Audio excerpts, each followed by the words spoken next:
가 이제 곧 여자 장군 나올 거라고. 이제 곧 여자 장군 나올 겁니다. 이제는.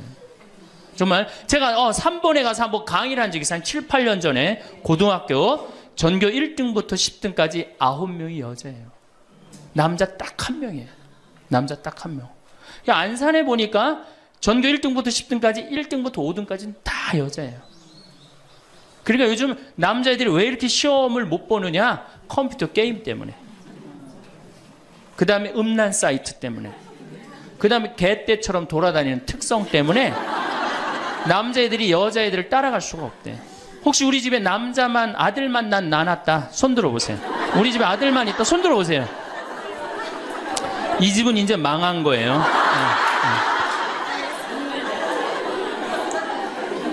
여러분들이 지금 조금 새말적으로 멀리 돌아오셨는데 거기에 횡성고등학교, 민족4강고등학교가 있어요. 그런데 10년 전에는 여학생이 한 명도 입학을 못했어요. 근데 재작년부터 여학생이 훨씬 많이 입학을 합니다. 어딜 가도 여자가 약진을 하고 있어요. 2007년 여러분들 의사, 변호사, 회계사, 약사, 이거 고소득 일자리에 70%가 여자가 차지해요. 남자는 30%밖에 못 차지해요. 그러니까 완전히 이 여자 세상이 온 거죠. 일본의 골드만삭스라는 이게 굉장히 중요한 통계인데 이 여성들이 얼마나 중요하냐 115개 기업을 조사를 했는데 여성 이사가 있는 회사는 10년간 일본이 90년서부터 2000년까지 0% 성장을 하죠. 10년간 주식이 96% 오른 건 다 여성 이사가 있는 회사만. 그때 일본은 전체적으로 몇 프로 올랐느냐 13% 올랐다는 거예요. 우리 집에 이제 딸이 있다. 그렇다면 이제 역사의 한 페이지를 장식할 인물이 나올 거예요. 여기 계신 분들 중에 내가 아들을 놓으면은 처음에 아들이 고추 달고 딱 나오면 뭔가 여자로서 일을 해낸 것 같죠. 그렇죠. 내가 드디어 이 시집에 와서 이 집에 이제 대를 잇는구나. 그리고 이놈이 이제 고추를 달고 막 뛰어다니면 그렇게 뿌듯하대요. 쳐다만 봐도. 그렇죠. 근데 이제 이놈이 이제 고등학교에 가고 콧수염이 나기 시작하면은 멀어지는 거예요. 사촌이 돼버리는 거예요. 사촌이. 엄마를 봐도 말도 안 하고 씩 자기 방에 들어가고 다정하게 말 건네는 게 없어요. 뭐 어렸을 때 막 안기기도 했는데 이건 뭐 자기보다 훨씬 큰 놈이 안기지도 않고 이 대학교 가면은 얼굴 보기 힘들어지는 팔촌이 됩니다. 이제 장가를 가면 이제 사돈이 돼버리죠.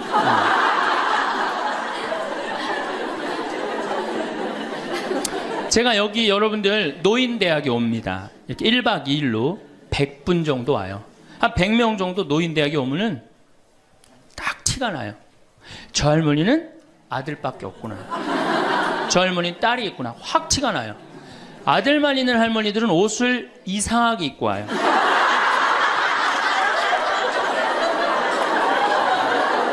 그 몸빼 바지 비슷한 거 입고 와요. 아들만 있는 할머니. 아니 관광버스를 타고 여기까지 오는데 1박 2일을 오는데 멋을 좀 내야 되는데 하여튼 몸빼바지 비슷한 거 입고 와요. 파마를 해도 어떻게 하고 오느냐 철모 뒤집어 쓴 거 같이 이렇게 하고 와요. 파마를 하고 와도. 그냥 물어보면 제가 물어봐요. 할머니 아들밖에 없죠? 그러니까 아들밖에 없대. 아니 사둔 아들이 엄마가 철모를 뒤집어 쓰든 몸빼바지를 입든 관심 없습니다. 근데 딸이 있는 할머니들은 틀려요. 딸이 있는 할머니들은 이 스카프를 하고 와도 색깔이 벌써 뭐 보라색에 벌써 틀려요. 이 파마 웨이브가 틀려요. 딸이 있는 할머니들은. 네, 딸이 있는 할머니들은 파마 웨이브가 틀려요.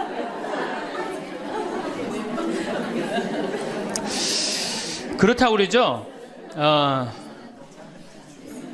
똑똑한 자식은 나라의 자식이 됩니다. 그렇죠? 똑똑한 아들 자식은 나라의 자식이 되고 돈 많은 자식은 그렇지 사돈의 자식이 되고 이게 어리삐리한 것만 내 아들로 남아서 평생 고생시키는 거예요. 어리삐리한 것만 내 아들로 남아서 평생을 고생시켜요. 그러니까 여러분들 중에 아들이 있다고 행복하고 뭐 믿고 완전히 시대를 잘못 알고 있는 거예요. 이제는 늙어서도 아들이 있어도 소용이 없는 시대다. 21세기는 자고로 누구의 시대냐? 여성의 시대다. 여성을 무시하면 어떤 공동체든 망하게 되어 있습니다. 어떤 공동체든. 우리나라에서 돈 제일 많이 버는 기업이 삼성이에요. 여성 이사가 제일 많은 회사가 삼성입니다. 아프가니스탄 여성 글도 안 가르쳐요. 그러니까 굶는 거예요. 샘 월튼이라는 분이 있어요. 이분이 누구냐면 월마트 창시자예요. 월마트 아시죠? 세계 최대의 기업이죠. 이 양반이 이제 세상 떠났는데 이 양반이 뭐라고 그랬냐면 당신 회사에 결정권을 가지고 있는 여성 이사가 30%가 넘지 않는다면 당신 회사는 10년 후에 망할 걸로 생각해라. 그렇게 얘기를 했어요. 그러니까 이제는 사회에 돈 쓰는 주체는 다 누구예요? 다 여자예요. 제가 수없는 강의를 해도 내 강의를 듣는 대부분은 다 누구예요? 여자들이에요. 남자는 그 시간에 어디가 있어요? 노예처럼 돈 벌러 나가면 그거 먹으러 다녀, 강의 들으러 다녀. 그러니까 돈을 쓰는 주체가 여성이기 때문에 여성을 이해하지 못하는 공동체는 망하게 돼 있어요. 그 많은 기업가들이 그걸 간파한 거예요. 제일 먼저 망할 때가 어디야? 한국 천주교. 모든 결정권이 누가 있어요? 남자들이 있잖아요. 주교님, 신부님들이 다 결정하잖아요. 난 걱정이 앞서요.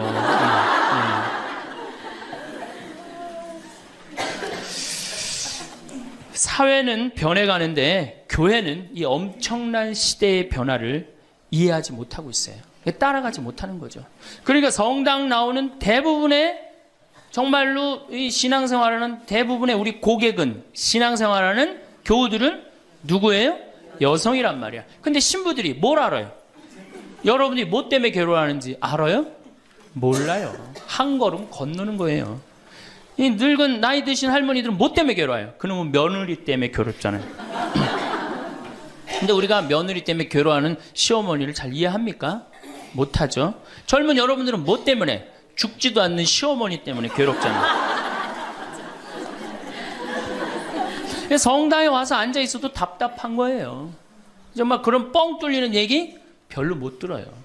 그러니까 우리 천주교가 사실은 뭐 400만이다 500만이라 그래도 미사 참여는 120만 밖에 참여를 안 합니다. 그러니까 네 식구 중에 한 식구만 주일날 와서 밥 먹는 거예요. 망한 거죠. 사실은 엄격하게 보면은. 근데 이런 심각성을 잘 못 느끼고 있는 거예요. 그러면은 여성들이 왜 이렇게 갑자기 살기 좋은 세상이 됐느냐? 이유가 있어요. 20세기에 10대 발명품이 있습니다. 여러분들 그게 뭐냐면은 상대성 이론, 원자탄 2차 세계대전을 끝낸 거, 페르마의 마지막 정리, 자동차, 비행기, DNA 이중 나선 구조, PC, 인터넷, 물리학의 양자역학. 이게 20세기 최대의 발명품인데 최대의 발명품은 1961년 독일 쉘링사에서 나온 아나보나라는 피임약이에요. 그럼 피임약이 나오기 전에 우리 어머니 세대 70, 80이 된 어머니 세대는 애를 몇 낳았어요?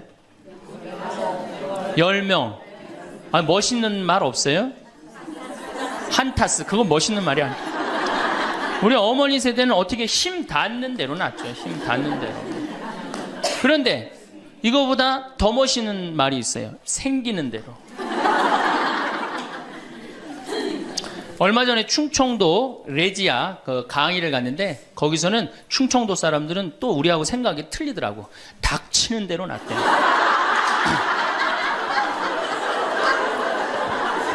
닥치는 대로 낳대. 그러니까 우리 어머니 세대 16에 시집 갑니다. 그렇죠? 16 생식 능력 시작되면 그럼 배가 불러요. 16에 시작하고 배가 부르면 17 되면 애가 하나 나와요. 애가 나오면 얼마나 바빠요. 젖 먹여줘야죠. 얼러줘야죠. 논일 나가야죠. 밭일 나가야죠. 우리는 어렸을 때 집에 누에를 키웠어요. 누에 뽕 먹여야죠. 얼마나 바빠요. 그런데 이게 아장아장 걸어다닐만 하면 19 되면 또 어떻게 돼? 또 배불러. 그 20 되면 또 하나 나와. 이 둘이 이제 아장아장 기어다니고 정신이 하나도 없죠. 22 되면 또 배불러요. 23 되면 또 나와요. 그러니까 어디 놀러 가고 싶어도 어떻게 하나는 포대기에 싸고 하나는 젖에 매달고 하나는 옆구리에 끼고 어딜 옛날에 여자들이 놀러를 가요. 집 밖 동네 밖 꿈도 못 꿨습니다. 이렇게 몇 가지 애를 놓냐면 40가지 애를 낳아요. 그러니까 몇 년 동안 애를 놓느냐면 25년 동안 애를 놓는 거예요. 25년 동안. 여러분들, 이게 사람이에요? 25년 동안 애를 놓으면? 이거는 애를 놓는 게 아니라 새끼 놓고 새끼 키우고 새끼 놓고 새끼 키우고 새끼 놓고 새끼 키우는 거예요. 그러니까 40에 내가 애를 놓으면은 그 애는 내 첫 장남의 애하고 같이 자랍니다. 그러니까 옛날에 할머니들은, 요즘 젊은이들은 다 우리 아가야 그러잖아요. 근데 옛날에 할머니는 다 뭐라 그래? 아이고 우리 새끼들 그러잖아요. 막내는 새끼로 안 보이죠. 강아지로 보입니다. 강아지. 아이고 우리 강아지. 그러니까 25년 동안 저렇게 새끼 놓고 새끼 키운 여자 머릿속에 든 게 있느냐? 머릿속에 든 게 있을 수가 없어요. 그렇게 바쁜데 무슨 생각할 시간이 어디 있어요. 그래서 머릿속에 든 거 없는 여자가 집안일 챙겨나면 그 집 망한다. 그래서 암탉 꼬꼬댁 하우스 폭삭 그랬어요. 옛날에는. 그런데 이 피임약이 나오고부터 애가 줄어들기 시작합니다. 4명으로 3명으로 2명으로 이젠 1.05명으로 줄어들었어요. 여자가 애 놓는 시간이 1년으로 줄어들었어요. 1년으로. 여자한테 몇 년의 시간이, 자유시간이 주어져요? 24년의 자유시간이 주어진 거예요. 자, 24년 동안 여자들이 사법고시 보고, 행정고시 보고, 외무고시 보고, 육사 가고, 해사 가고, 공군사관학교 가고, 경찰대학 뭐 1, 2, 3등 수석 졸업, 육사, 해사, 수석 졸업, 이건 다 이제 옛날 얘기에 다 휩습니다. 그러니까 여러분들 가정에 우리 집에 아들만 있다. 이 집은 뭐예요? 망한 거예요. 그래서 내가 딸을 둘 놓으면 뭐? 금메달. 그렇죠? 아들 하나 딸 하나 놓으면 은메달. 아들만 둘 놓으면 목메달. 그래요. 목메달. 동메달이 아니에요. 목메달이에요. 목메달은.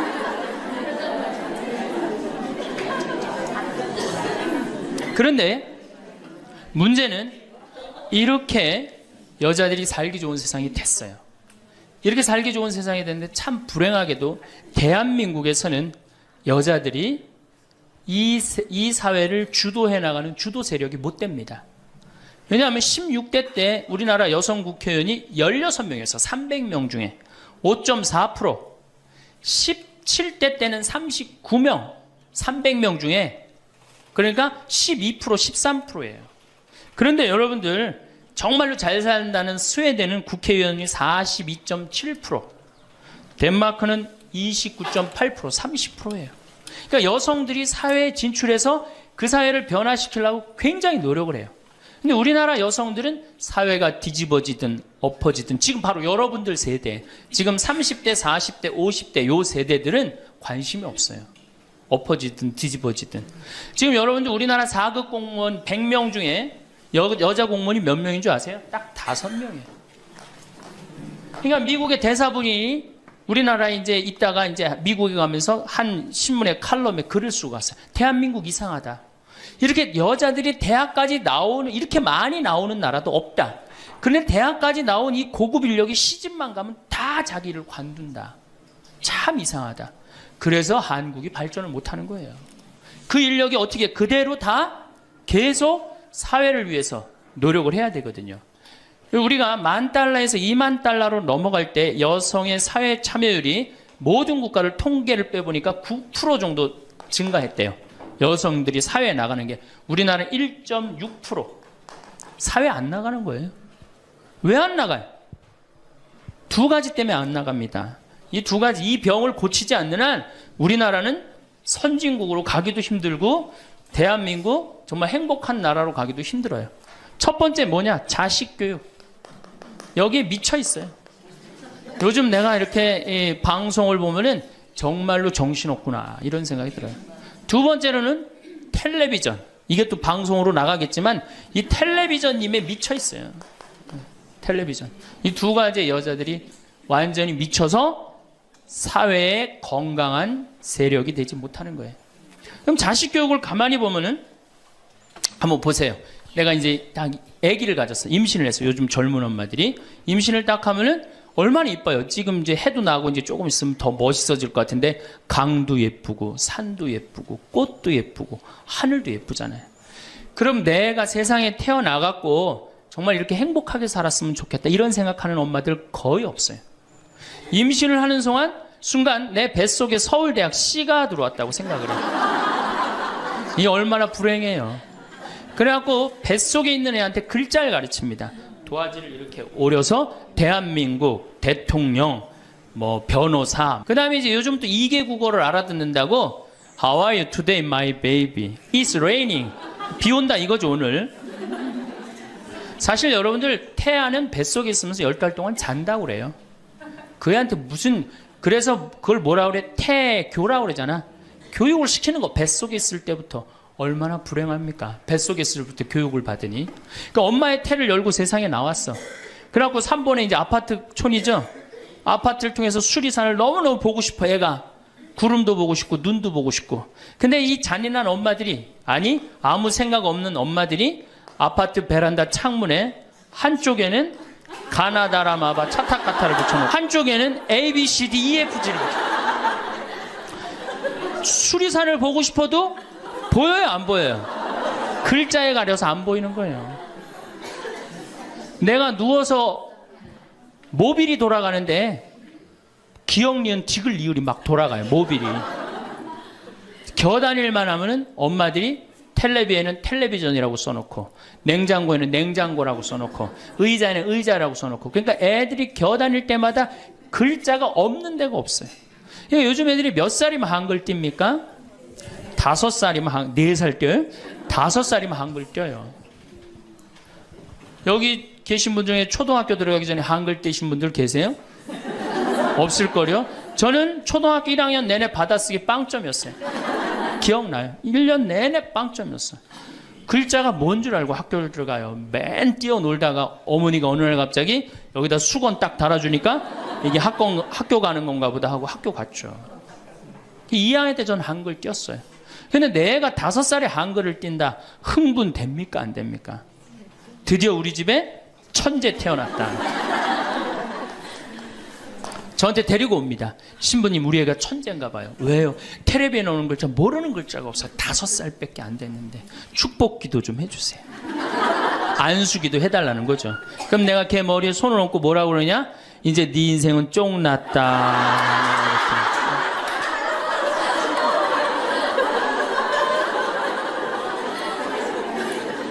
왜? 삐아제나 썸머힐이나 몬테소리 같은 유아 교육 이론을 가만히 읽어보면요. 3살, 4살, 5살 때 뇌의 75%가 형성된대요. 이때 고정적인 개념을 가르치지 말라고 그래요. 근데 이 글자를 가르치면 글자는 잘 알지만 뭐를 몰라? 다른 걸 모르는 거예요. 그야말로 이제 똑똑 바보가 되는 거죠. 저한테 이렇게 말하는 엄마들이 참 많아요. 신부님, 우리 애가 머리는 똑똑한데 노력은 안 한다고. 어림도 없는 소리예요. 왜? 얘는 이제 머리가 완전히 막혀 있는 거예요. 이때 어떻게 해야 돼? 저는 어렸을 때 이때 어떻게 자랐느냐면은 스레트에 막 겨다니다가 떨어져갖고 끓는 물에도 떨어져 봤어요. 아, 이게 끓는 물에 떨어지면 디는구나. 그 다음에 팽이 깎는다고 막 낫으로 깎다가 여기 쳐갖고 아직도 여기 이 상처가 있어요. 5살 때 확 뼈까지 잘라갖고 이게 잘라지는 거구나. 이러면서 애가 뭐를 이해해? 세상을 이해한단 말이야. 세상 돌아가는 이치를 깨닫는단 말이야. 그때 돌아가면서. 근데 책상 앞에서 글자만 배운 애는 다른 경험이 전혀 없는 거예요. 그래서 나는 초등학교 때 이렇게 성당에 이렇게 오는 엄마들, 내가 이제 다음 주에도 이제 유치원에 가서 강의를 하는데 엄마들이 그렇게 하는 엄마들이 참 많아. 너 바보야? 왜 이거하고 연결할 줄을 몰라? 이렇게 이해가 안 돼? 그렇게 막 화내는 엄마들 되게 많아요. 여러분들도 자식들 키우면서 이렇게 화낸 자식 있어요, 없어요? 분명히 있는 애는 이제 걔는 똑똑 바보예요. 왜냐하면 하나만 알고 다른 걸 모르는 거예요. 그러고 이제 천재인 줄 알고 초등학교에 들여놨더니 남들하고 섞어 놓으니까 어때요? 똑같은 애. 이때부터 이제 학원에 보내기 시작하는 거예요. 무슨 영어 학원, 속셈 학원, 웅변 학원, 피아노 학원, 무슨 요즘 서당도 있다고 그래. 서당. 저는요, 지금 우리나라 여자들이 얼마나 정신없느냐면요, 무슨 특목 유치원이 있대요. 고등학교 가기 위한 특목 유치원이 있다는 거예요. 이건 초등학교도 아니고, 그래서 9시부터 2시까지 공부를 하고 2시부터 4시까지 시험을 보고 간대요. 6살, 7살짜리 아이가 세상을 막 느끼고 누리고 행복하게 살아가야 되는데 머릿속에 뭐가 들어있는 건지 모르는 거죠. 내 아이가 어떻게 살면 행복한지를 모르는 거죠. 1등만 하면 행복하다고 생각을 하는 거예요. 이게 우리나라의 불행의 시작입니다. 전 국민이 불행한 이유 중에 하나예요. 그러니까 이게 돈이 얼마가 들어가? 20조가 사교육비로 들어간다는 거죠. 20조가. 큰 문제죠. 그래갖고 이제 초등학교 때는 엄마 말을 듣습니다. 왜? 엄마가 나보다 크니까. 때리면 맞아야 되고, 그리고 그때는 막 똑똑하지도 않잖아, 얘가. 근데 딱 6학년만 넘어서 갖고 중학교 1학년만 되면요. 갑자기 엄마보다 애가 커져요. 딸은 그래도 괜찮아. 아들놈이 이렇게 커지면요. 확 커집니다. 그래갖고 이제 학원을 땡땡이를 깠어, 애가. 너 이놈의 새끼 왜 학원 땡땡이 까고 그래? 너 공부 빨리 해야지. 좋은 대학 가서 너 출세하고 행복하지. 뭐가 좋은 대학 가는 게 행복해. 그래갖고 딱 때리려고 그러면 말 안 들으면 때리려고 그러죠. 여러분들 그러죠? 그러면 이제 아들이 딱 엄마 손을 딱 잡고 내려다보면서 중요한 게 있어요. 흰 눈동자 95%? 까만 눈동자 5%를 확 뒤집으면서 엄마를 밀쳐내면서 뭐라 그러냐면은 이거 왜 때리냐고 말로 하자고. 여러분들 중고등학교 자식한테 맞는 부모가 14%예요. 이 지금 웃으면서 우리가 얘기를 해서 그렇지 실질적으로 심각한 가정 너무나 많습니다. 실질적으로. 왜? 엄마가 어디 있어 우리 애들한테 관리자만 있지. 얼마 전에 반포 성당에서 교육을 받으러 오셨어요. 강의 끝나고 반포 자매님 한 분이 저하고 얘기를 할 기회가 있어서 신부님 제가 중국집을 합니다. 그래도 반포에서 합니다. 꽤 잘 되는 음식점입니다. 제가 중국 음식점에 엄마들이 점심 때 갖고 탕수육 하나 시켜갖고 애 스케줄 관리해 준다는 거예요. 아니 그거 시켜놓고 학원 어디 가고 몇 시에 뭐 가고 야 애가 행복할 것 같아요? 어림도 없는 소리예요. 그러니까 얘네들이 무슨 병에 걸리냐면 번아웃 병에 걸려요. 하느님 인간으로 태어났으면 10살 때 쓸 거 20살 때, 30살 때, 40살 때, 50살 때 쓸 에너지를 줬는데 이거를 유치원부터 초등학교 때까지 다 태워 없앤 거예요. 그러니까 중학교만 올라가면 애가 에너지가 하나도 없어. 텅 비었어. 그래갖고 무슨 병에 걸리냐면 귀찮아 병에 걸려. 뭐 좀 하자 그러면 뭐라 그래? 엄마 귀찮아. 좀 나 좀? 나도. 아무것도 하기 싫은 거예요. 그렇게 시달렸으니 아니 초등학교 때는 4시간 8살짜리가 4시간 공부하면 많이 한 거 아니에요? 공부? 근데 요즘 애들이 어떻게 해요? 밤 10시까지 학원을 다녀요. 그래서 한 애가 자살을 했잖아요. 근데 유서를 썼는데 뭐라고 써놓고 아버지는 8시에 들어오는데 왜 내가 10시에 들어와야 되느냐. 4학년 애가 초등학교. 이렇게 인생이 힘든 거라면 죽겠다. 그리고 뛰어내려서 죽었어요. 이거 누가 만드는 거예요? 여러분들이 만드는 거예요. 여러분들이 도대체 인생을 어떻게 살면 행복하고 우리가 내 아이에 맞게 살아가야 되는데 내 아이가 공부만 못하면 뭐라 그래? 너 커서 뭐가 될래? 응? 근데 유태인들은요 공부를 못해도 애 기를 안 죽인대요. 우리는 공부 못하면 애 기 죽여 인간성 나빠 불효자의 천하의 몹쓸 놈이야 꼴뚱하면은. 근데 유태인들은요 꼴뚱을 하면은요 부모가 애 기를 절대 안 죽인. 꼴뚱하는 것도 서러운데 집에서 기까지 죽이면 애는 어디로 가라고. 그러니까 너 꼴뚱해도 괜찮아. 커서 돈만 많이 벌어. 지금 반에서 1, 2등 하는 애들 다 나중에 비서로 쓰고 회계사로 쓰면 돼. 걔네들 지금 열심히 공부하는 이유가 다 너를 위해서 공부하는 거야. 완전히 애 기를 살려주는 거예요. 그러니까 스티븐 스필버그가 나오는 거예요. 여러분들 스티븐 스필버그가 고등학교 2학년 때 학교 적응을 못해서 학교를 관둡니다. 그리고 지지나 반에 편성돼요. 지지나 반에. 그런데 엄마가 어떻게 했느냐? 우리 아들은 영화를 좋아하니까 우리 아들은 상상력이 좋으니까 훌륭할 거야. 끊임없이 아이의 길을 살려줘요. 이 사람이 어떻게 됐어요?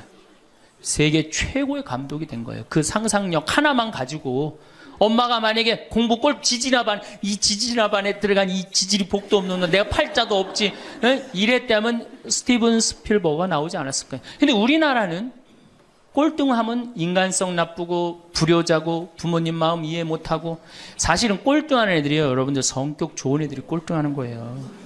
이 유한 애들이 꼭 독한 놈들이 1등 하는 거예요. 여러분들 자식들 중에 1등 하는 애들이 있으면 독한 애들이에요. 그거 좋아할 거 하나도 없어요.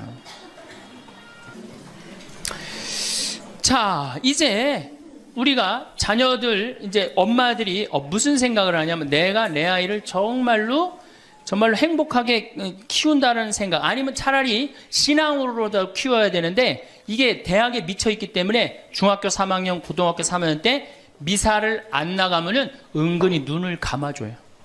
은근히 눈을 감아줘요. 이땐 막 강하게 얘기를 안 합니다. 근데 사실 이게 이제 우리가 정말로 잘못 키우는 거죠. 자식을 완전히 잘못 키우는 거예요. 우리가 우리 자식들을 질서를 알게 키우든가, 아니면 예의를 알게 키우든가, 아니면 사랑을 알게 키우든가, 봉사를 알게 키워야 되는데 너 편안하고 너 1등만 하면 최고야. 네가 1등만 하면 모든 게 다 용서돼.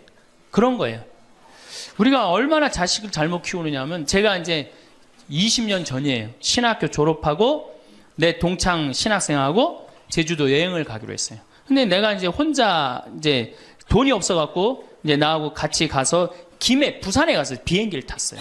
24년 만에 처음으로 비행기를 탄 거예요. 참 굉장히 설레고 막 기대되더라고. 그래서 창가에 앉으면 막 밑에 내려다 보이는 거 막 꽃피는 팔도강산의 마지막 해가 그 장면이었어요. 비행기 타고 막 아래 내려다 보는 거. 그래서 나도 그걸 꿈꾸면서 나 비행기를 탔어요. 근데 마침 주님께서 날 도와주셔갖고 제가 창가에 딱 앉았어요.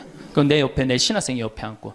그래갖고 폼을 있는 대로 바깥에 내다보고 막 난리를 치는데, 저쪽에서 이제 젊은 엄마가 한 5살짜리 아이의 손을 잡고 또박또박 걸었는데 왠지 불안하더라고. 그러더니 아니나 달라 바로 내 옆자리, 내 좌석 옆자리에 딱 앉는 거예요. 근데 이 5살짜리 놈이 엄마한테 졸르기 시작하는 거야. 엄마, 나 창가에 앉고 싶다는 거예요. 그런데 이 엄마가 안 돼. 여긴 네 자리고 저긴 저 형 자리이기 때문에 너는 여기 앉아서 가야 돼. 이렇게 말하면 얼마나 좋겠어요. 내 쪽 확 돌아서더니, 학생, 우리 아들이 처음 비행기를 타는데 창가에 앉고 싶으니까 자리 좀 양보해 달라는 거예요. 여러분들 5년 만에 처음 탄 놈이랑 24년 만에 처음 탄 놈이랑 어느 놈이 더 애절할 것 같아요? 이건 24년 만에 탄 놈이 훨씬 애절해요. 그런데 제가 나도 처음 탔기 때문에 자리를 못 양보하겠다 이렇게 말할 수가 없더라고. 그래서 제가 자리를 양보했어요. 근데 이놈이 비행기가 뜨자마자부터 자는 거예요. 내가 내리는 동안 내내 째려보면서 결심한 게 있어요. 내가 죽을 때까지 저놈 얘기를 하리라. 그래서 지금 하는 거예요. 지금 20년째 지금 하고 있어요. 근데 내가 이제 배를 타고 목포로 와서 이제 기차를 타고 올라오는데, 목포에서 조금 광주쯤 지났을 거예요. 어떤 아이가 초등학교 한 4학년쯤 되는 애가 막 땀을 막 삐질삐질 흘리면서 배를 움켜쥐더라고요. 너 왜 그러냐니까 배가 너무 아프대. 나는 이제 좌석이 있고 그 아이는 서서 있는데, 비행기 자리도 내준 놈이 기차 자리 하나 못 내주겠어요? 너 여기 와서 앉아라. 나 괜찮으니까. 그래갖고 얘가 이제 내 자리에 앉아서 30분을 가는데 그 엄마가 한참 보더니 일으키더라고요. 너 일어나라고. 그 학생한테 자리를 내주라고. 나 괜찮다고. 근데 그 엄마 말이 아직도 기억에 나요. 내 아이가 난 질서를 아는 아이로 자랐으면 좋겠다. 아프다고 이렇게 다 하면은 나중에 커서 얘가 뭘 알겠냐. 자기 편안한 대로 살 거 아니냐. 그러니까 나를 도와달라고 그 엄마가 그러더라고요. 이제 시간이 지나서 나는 그렇게, 지금 그 비행기에서 내 자리 뺏은 놈은 지금도 엄마 속을 썩일 거고, 그 기차 자리에서 일어난 아이는 지금 엄마의 영광이 됐을 거예요. 근데 우리가 자식을 키울 때 어떤 기준으로 키우느냐, 이 굉장히 중요합니다. 어쨌든 신부님은 결혼을 안 해갖고 자식의 소중함을 몰라서 그런 답답한 소리를 합니다. 그래갖고 이제 어떻게, 내 아이가 이제 서울대학을 갈 줄 알았더니 지방 무슨 제3대학을 졸업을 했어. 네. 졸업을 해갖고 취직을 했어. 그럼 부모 역할 다 한 거야, 안 해요? 부모 역할 다 한 거예요. 역사적으로 자식이 농사를 지을 줄 알았으면 부모 역할 다 했어요. 공자님 시대 평균 연령이 몇 세였냐면 38세였어요. 16에 시집을 가갖고 32, 33 때면 내 아이가 16이 됐을 때 부모가 기다려줬어요, 안 기다려줬어요? 안 기다려줬어요. 죽었어요. 그러니까 옛날에는 자식이 부모한테 애절합니까? 안 애절합니까?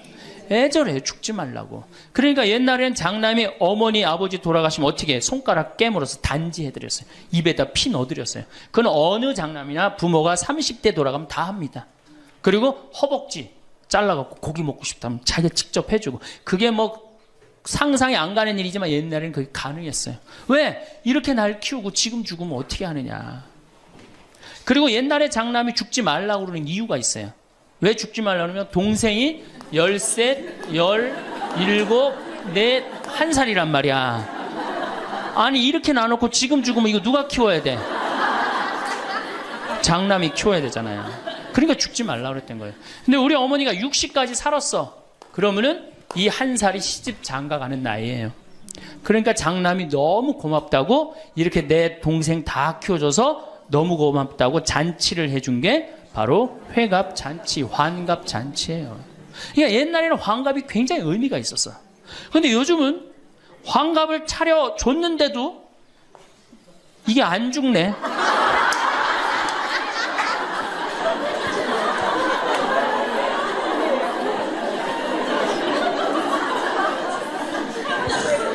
그 노너 2인 4편에 뭐라고 그러냐면, 너희는 부모의 나이를 꼭 기억해둬라. 부모를 모실 날이 얼마 남지 않은 것을 생각하고, 그 다음에 부모가 살 날이 얼마 남지 않은 것을 생각하고, 부모의 나이를 꼭 기억하라고 했어요. 나는 그걸 읽고 우리 어머니가 살 날이 얼마 남지 않았구나, 그런 생각을 하고 매년 나이를 기억해뒀어요. 근데 이제는 포기했어요. 헷갈려요, 몇 살을 사시는지. 그리고 어머니가 60대 뭐라고 그러셨느냐면은, 에휴, 늙으면 죽어야 돼. 늙으면 죽어야 돼. 그래서 그때 굉장히 내가 그 논어를 막 한참 읽을 때라, 정말로 내가 부모한테 잘해야 되겠구나. 본수원 갈비집에 가고 갈비 한 번 더 사드리고 전화 한 번 더 드리고 했어요. 근데 이제 요즘은 이제 그 얘기 들으면 막 화가 나요. 그 얘기 한 지 벌써 16년이 지났어요. 죽을 기미가 안 보여요. 그래서 제가 2년 전에 어머니한테 가서 그랬어요. 어머니, 자식들 앞에서 이제 늙으면 죽는다는 소리 하지 말아라. 자식들 사기치는 것도 아니고 이게 뭐냐. 그런데 설날 집에를 갔는데 어머니가 이게 자식들이 거실에 꽉 찼는데 무슨 속상한 얘기를 하는데, 늙으면 죽 그러다가 저하고 눈이 딱 마주쳤어요. 늙으면 죽 그러시다 마시더라고요. 이제 늙어도 안 죽어요. 여러분들 평균 연령이 지금 83세입니다. 그러니까 대부분이 90까지 살아요. 재수 없으면 100살까지 살아요. 여러분들은 몇 년을 사냐면 120년을 삽니다. 그럼 몇 년 남은 거예요? 여러분들 자식들한테, 공부 못하는 자식한테 너 늙어 커서 뭐가 될래? 이거 말하는 정신이 있으면은 난 늙어서 뭐가 될까? 이거 먼저 걱정하셔야 돼요. 여러분들 앞으로도 50년, 60년 남아있어요. 근데 이렇게 오래 살 줄 모르고 있는 돈 없는 돈 누구한테 다 쏟아붓어? 자식한테 다 쏟아붓어. 있는 돈 없는 돈. 그리고 맨 손가락 빨면서 50년을 산다.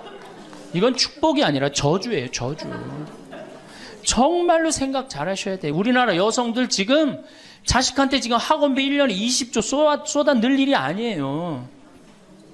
늙어서 죽지 않으면 결국은 누구하고 힘들어져요?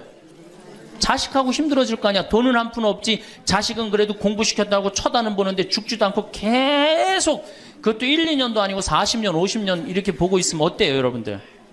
이 생각하면 딱 쉬워요. 여러분들 주위에 40살 먹은 아들이 장가도 안 가고 빈둥빈둥 엄마 주위에서 이렇게 붙어서 살아. 40살 된 딸이 시집도 안 가고 엄마 아빠 옆에서 붙어서 살아. 그 딸 이뻐요, 미워요? 밉죠? 반대로 뒤집어서 생각해 봅시다. 우리 엄마가 90이 됐는데 죽지도 않고 빈둥빈둥 나한테 매달려서 살아. 그럼 그 자식 이쁠 것 같아요? 부모가 이쁠 것 같아요? 안 이쁠 것 같아요? 미워요. 이건 어쩔 수 없어요. 특히 아들이 모시는 게 아니잖아요. 며느리한테 얹혀 살면 더 힘든 거예요. 이 우리 현실의 현실. 계산상 안 맞아, 계산상. 20년 키웠으면 20년어치만 받아 먹어야 될 거 아니야. 안 그래요? 20년 키웠으면 20년어치만 받아 먹으면 되잖아. 근데 이건 20년 키우고 지금 50년, 뭐 60년 이렇게 받아 먹게 생겼어요. 내가 고등학교 3학년 때까지 어머니 아버지가 저를 키워줬어요. 고등학교 3학년 때까지 참 고맙더라고요. 신부가 돼서 그런 생각했어요. 그래도 옛날에는 뭐 신부가 집안 떠난다 그러지만 지금은 뭐 집안하고 신부하고 연관이 많아요. 그래서 내가 그래도 어머니 아버지가 나를 20년 키워줬으니까 내가 20년은 갚으리라. 20년 얻어먹었으니까 20년은 갚으리라. 그런 생각을 했어요. 참 기특한 생각을 했죠. 내 첫 활동비가 46만 원이었어요. 어머니 2만 5천 원, 아버지 2만 5천 원. 용돈을 드리기 시작했어요. 한 다달이. 지금 17년째 한 달도 안 빠지고 용돈을 드려요. 지금은 좀 많이 드리죠. 뭐 강의 다니고 그러니까 조금 제가 강사료 있으면 한 달에 뭐 5번, 6번 강의를 나가니까 그 강사료 중에 하나만 나눠줘도 용돈 많이 드리는 거예요. 17년 드려요. 한 달도 안 빠지고. 제가 생각해도 제가 기특해요. 이제 3년만 하면 끝나는 거예요, 이제. 3년만 하면 끝나는데 집에 가보면은요 3년으로 끝날 것 같지가 않아요. 아버지가 막 지리산 꼭대기까지 뛰어 올라갔다가 뛰어내려요. 이 심각한 문제입니다. 네. 그러니까 아버님이 이렇게 지금 이제 78이신데 우리 큰형님 형님으로 동네에서는 알고 있어요. 근데 여러분도 한번 생각을 해보세요. 내가 돈 없이 정말로 50년을 자식한테 얹혀서 산다. 그럼 어느 자식이 그 부모한테 효도를 끝까지 할 수 있겠느냐. 이거 불가능한 거예요. 여러분들 지금 내가 자식 잘 키우면 호강할 거라고 생각하죠? 어린 반푼어치도 없는 소리예요. 잘 키워놓은 자식은 나라의 자식 됩니다. 돈 많은 자식은 얼굴 구경하기 힘들어요. 예. 돈 있어갖고 이민을 가면 자식하고 어떤 관계 된다고 그래요? 요즘 그 유명하죠? 해외 동포 된대잖아요. 아들하고 나하고 해외 동포 된다고 그러잖아요. 근데 이제 여러분들만 이제 안 죽는 게 문제가 아니에요. 우리 신부들도 안 죽네.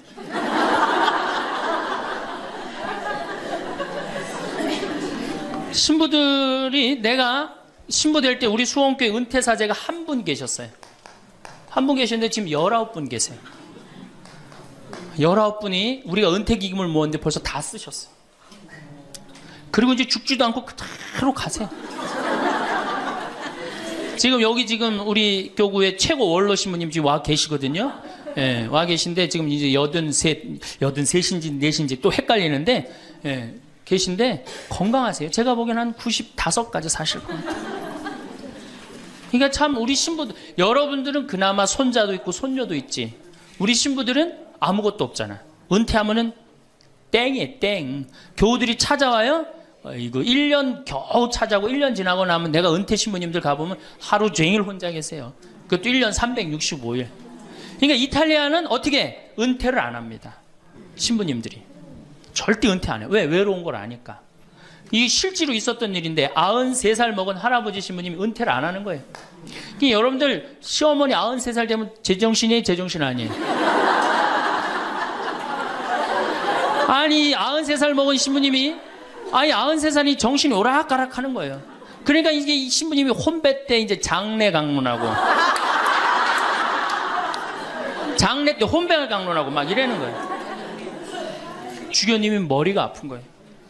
그래서 하루는 주교님이 찾아가서 신부님한테 신부님 이렇게 은퇴하라고 해도 은퇴도 안 하시고 이렇게 맨날 이렇게 헷갈려 하시고 하니 내가 보자 하나 보내줄 테니 그 보자 받아갖고 어려운 건 보자를 시켜라. 그래서 신부님 너무 기분이 좋대요. 보자가 딱 온다 그러니까. 보자가 왔는데 70살짜리를 보내는 거예요. 70살짜리를 보내는 거예요.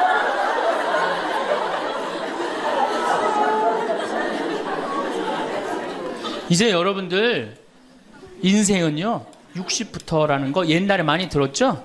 실질적으로 인생은 60부터예요. 우리 이런 노래 알죠? 노세 노세 젊어 노세 늙어지면 못 노나니 이런 노래 있죠. 이게 100년 전에 우리 조선시대의 평균 연령이 46세였어요. 이때는 늙어서 놀 수가 없었어. 왜? 젊어서 다 죽었으니까. 근데 이 노래 이제 완전히 고쳐야 돼. 노세 노세 늙어 노세. 늙어지면 안 죽나니. 이제 안 죽어요. 이제 안 죽어요. 이제 제가 다음 시간에는 그럼 노년에 대한 이해에 대한 말씀을 드릴 겁니다. 왜 우리가 노년을 잘 이해해야 되느냐? 이게 우리 사회에 아주 중요한 문제이기 때문이에요. 아주 중요한 문제예요. 그리고 자식교육, 아까 자식교육하고 텔레비전, 이 텔레비전님을 우리가 쳐 없애야만이 우리가 행복한 삶을 살 수 있어요. 그래서 여러분들 다음 시간에는 제가 이 두 가지에 대해서 좀 자세히 이야기하도록 하겠습니다. 네. 감사합니다. 황창현 신부님의 행복 특강이 어떠셨나요? 우리나라 갱년기의 여성들은 자신의 고통 번뇌를 뒤로하고 감추고 희생합니다. 묻어두는 것입니다. 갱년기가 시작되면 지갑은 뒀는데 어디다 뒀는지 생각이 안 나는 그런 경우가 참 많습니다. 그러다가 자기만 희생한다고 생각이 들 때는 화가 납니다. 더욱이 50이 되면 빈둥지 증후군에 걸립니다. 자식은 공부하러 나가고 남편은 돈 벌러 나가고 나이 50되면 아무도 옆에 없는 것 같은 외로움 속에 빠지는 것입니다. 그런 순간에 자식을 보면 화가 나는 겁니다. 남편 봐도 화가 나고 몸에는 테스토스테론이 나와서 힘은 흘러넘치고 그러니까 막 소리소리 지르는 것입니다. 황창현 신부님께서는 화를 조절하는 방법을 알려주시는데요. 나이 들어서 찾아오는 화는 어떻게 하면 조절할 수 있을까요? 나이 들어서 화를 잘 조절하는 방법 5가지를 말씀드리겠습니다. 첫 번째, 숨을 잘 쉬어야 합니다. 화를 조절하는 책을 읽어보면 첫 번째로 나오는 게 숨을 잘 쉬라는 말입니다. 화가 나면 숨이 가빠집니다. 씩씩거린다 그러지요. 숨을 어떻게 주체하지 못해서 그러는 것입니다. 숨을 쉰다는 건 생명을 쉬는 것입니다. 숨을 잘못 쉬면 생명을 잘못 다루는 거하고 똑같은 것입니다. 근데 숨은 코로 들어와서 심장으로 해서 그 다음에 단전 배꼽 아래로 해서 간으로 해서 폐로 돌아서 나가는 게 숨입니다. 온전히 산소 공급이 온 장기 안에 다 돼야 합니다. 근데 화가 나면 우리는 숨을 어디다 걸어놓고 쉴까요? 목에다가 딱 걸어놓고 싸웁니다. 남편하고 싸울 때 내가 시집와서 당신이 나한테 해준 게 뭐가 있어? 외식을 해줬어. 설거지를 해줬어. 그렇다고 여행을 시켜줬어. 밍크코트를 사줬어. 다이아를 사줬어 하는 것입니다. 그럼 얼굴이 빨개집니다. 풍선처럼 부풀어 오르는 것입니다. 그렇게 1시간을 소리소리 지르고 싸우면 1시간 동안 몸에 산소가 안 통합니다. 안 통하면 무슨 병이 드느냐 하면 화병이 되는 것입니다. 그러니까 싸울 때 아무리 화가 나도 숨을 잘 쉬어야 합니다. 화를 푸는 방법 2번째, 화가 나면 걸어야 합니다. 걷는 게 아주 중요합니다. 화가 날 때 묵주를 들고 동네 한 바퀴만 돌면 알아서 마음이 정리가 됩니다. 해결책도 알아서 나옵니다. 2시간, 3시간만 걸으면 완전히 차분해져서 들어갑니다. 그러니까 화가 나면 그 자리에서 무조건 떠나야 합니다. 야고보 성인 무덤 가는 길이 인기가 좋은 이유는 걸으면서 사람이 치유가 다 되고 마음 정리가 다 되기 때문에 그러는 것입니다. 그러니까 걷는 건 건강에도 좋지만 마음을 정리해 줍니다. 그래서 여러분들 정말로 화가 나면 꼭 걸으세요. 그리고 정말로 큰 숙제가 있다 그러면 도보 성지순례를 하세요. 화를 조절하는 방법 3번째는 잘 먹어라입니다. 우리는 먹을 때 화를 먹는 경우가 너무 많습니다. 인스턴트 음식, 정크푸드 같은 음식입니다. 이 음식에는 다 화가 들어 있습니다. 고기도 너무 많이 먹으면 화납니다. 여러분, 사슴은 안 사납습니다. 그런데 사자는 사납습니다. 사자는 고기를 먹지만 사슴은 풀을 먹습니다. 내 아들이 나한테 덤비는데 막 리모컨 던지고 자기 방문 부수고 그러면 애가 성격이 나빠서 그런 게 아닐 수도 있습니다. 아, 내가 고기를 너무 많이 먹여서 그렇구나 생각해 보세요. 그리고 아이에게 6개월 동안 풀만 먹여보세요. 6개월만 지나면 완전히 온순해집니다. 그리고 여러분, 우리 먹는 것에 화가 너무 많습니다. 예를 하나 들어 드릴게요. 여러분, 닭들은 요즘 어떻게 달걀을 낳나요? 다 가둬놓고 키웁니다. 안 재웁니다. 공간도 작습니다. 닭이 스트레스 받으니까 옆에 닭을 부리로 막 쫓습니다. 그런 닭들이 놓는 달걀에는 화가 들어있을까요? 안 들어있을까요? 화가 들어있습니다. 그런 자연적이지 않은 음식들을 우리가 먹는 게 문제입니다. 그래서 먹는 게 중요한 것입니다. 그래서 자연식 하셔야 합니다. 커피도 많이 먹으면 막 심장이 두근두근 거립니다. 그런 상태에서 화나는 일이 있으면 폭발합니다. 그러니까 먹는 게 아주 중요하다는 것을 기억하세요. 화를 잘 다스리는 방법 4번째. 인생을 좀 즐길 줄 알아야 합니다. 일하고 나면 좀 쉬어야 합니다. 근데 우리는 잘 안 쉽니다. 하느님이 태양도 동그랗고 달도 동그랗고 산도 동그랗고 사람 머리도 동그랗고 이렇게 동그랗게 만들어 놓으신 이유는 동그랗게 사려고 그런 것입니다. 서울에 오면 네모나고 삐죽한 사람이 많습니다. 운전을 해보면 1초만 늦게 출발해도 빵빵거리고 난리도 아닙니다. 그러니까 여러분들, 음양의 조화를 잘 이루어야 합니다. 일을 했으면 쉬는 거, 이런 게 굉장히 중요한 것입니다. 지금 나이 60 되신 분들, 60년 일했으면 나머지 인생은 즐거워야 합니다. 그러니까 그런 음양의 조화를 잘 이루어야 합니다. 화가 안 나는 최고 좋은 길 5번째. 자기 자신한테 잘해주면 됩니다. 내가 행복하면 절대 화가 안 납니다. 얼마 전에 대장암이 온몸에 퍼져서 돌아가신 분이 계십니다. 자매님이 나보다 1살 많은데 죽기 일주일 전에 나를 딱 끌어안고 울면서 이런 말을 했습니다. 내가 이제 곧 죽을 것 같은데 나는 남편한테도 안 미안하다고 합니다. 왜 안 미안해요 했더니 남편은 평생 집을 돌본 적이 없답니다. 그래서 하나도 안 미안하대요. 그리고 자식한테도 안 미안하대요. 왜냐고 했더니 자기가 빌딩 청소해서 대학까지 졸업시켰대요. 그런데 누구한테 미안하냐면 자기한테 미안하다고 합니다. 자기는 47년을 살면서 고생만 했지. 한 번도 자기한테 맛있는 고기를 사준 적도 없고 자기한테 예쁜 옷을 사준 적도 없고 좋은데 구경시켜준 적도 없다는 것입니다. 그런데 지금까지 고생만 하다가 병에 걸려서 죽는다며 울었습니다. 자기한테 한 번도 잘해준 적이 없어서 너무 자기한테 미안하다는 것입니다. 그러니까 여러분들한테 잘해줘야 될 것 같나요? 안 잘해줘도 될 것 같나요? 나 자신에게 잘해줘야 합니다. 괜히 참고 인내하면서 성질은 성질대로 부리고 그러실 필요 하나도 없습니다. 이제 여러분들한테 맛있는 거 있으면 사주세요. 예쁜 옷 있으면 사 입히고 여러분한테 좋은 데 있으면 구경도 좀 시켜주고 하면서 살아가세요. 그러면 스트레스 받는 일이 없을 수 있습니다. 남한테 섭섭한 것도 없고 말이죠. 그래서 제가 항상 하는 얘기지만 집에서는 엄마가 행복해야 합니다.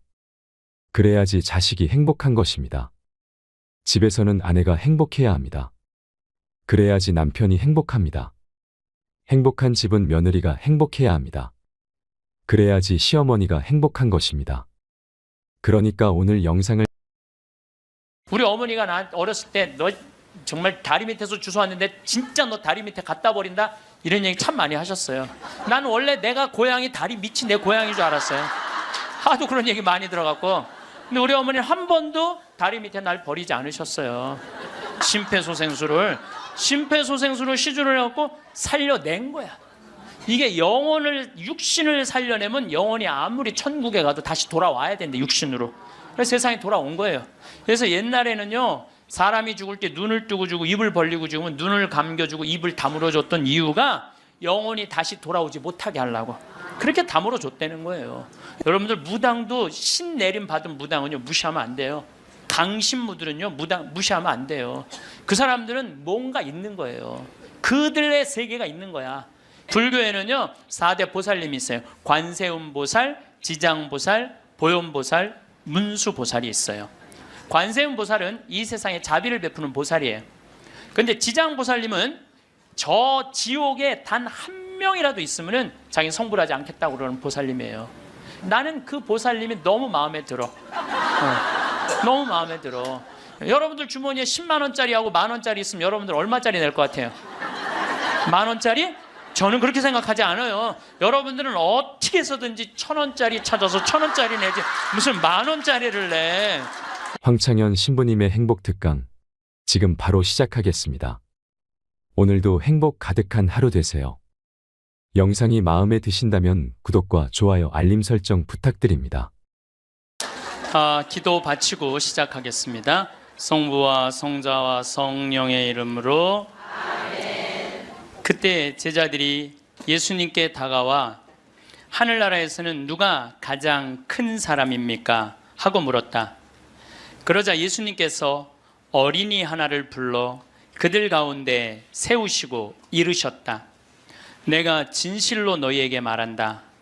너희가 회개하여 어린이처럼 되지 않으면 결코 하늘나라에 들어가지 못한다. 그러므로 누구든지 이 어린이처럼 자신을 낮추는 이가 하늘나라에서 가장 큰 사람이다. 또 누구든지 이런 어린이 하나를 내 이름으로 받아들이면 나를 받아들이는 것이다.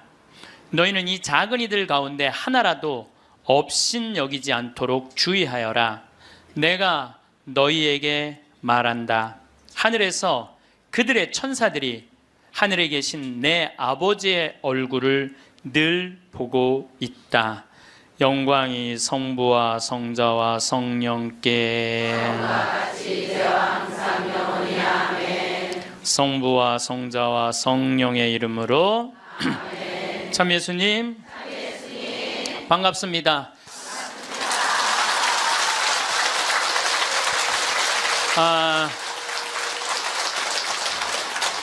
지난주에 앤더슨 시 코리아라는 뉴욕의 정형외과 의사가 벼락 맞은 얘기를 했습니다.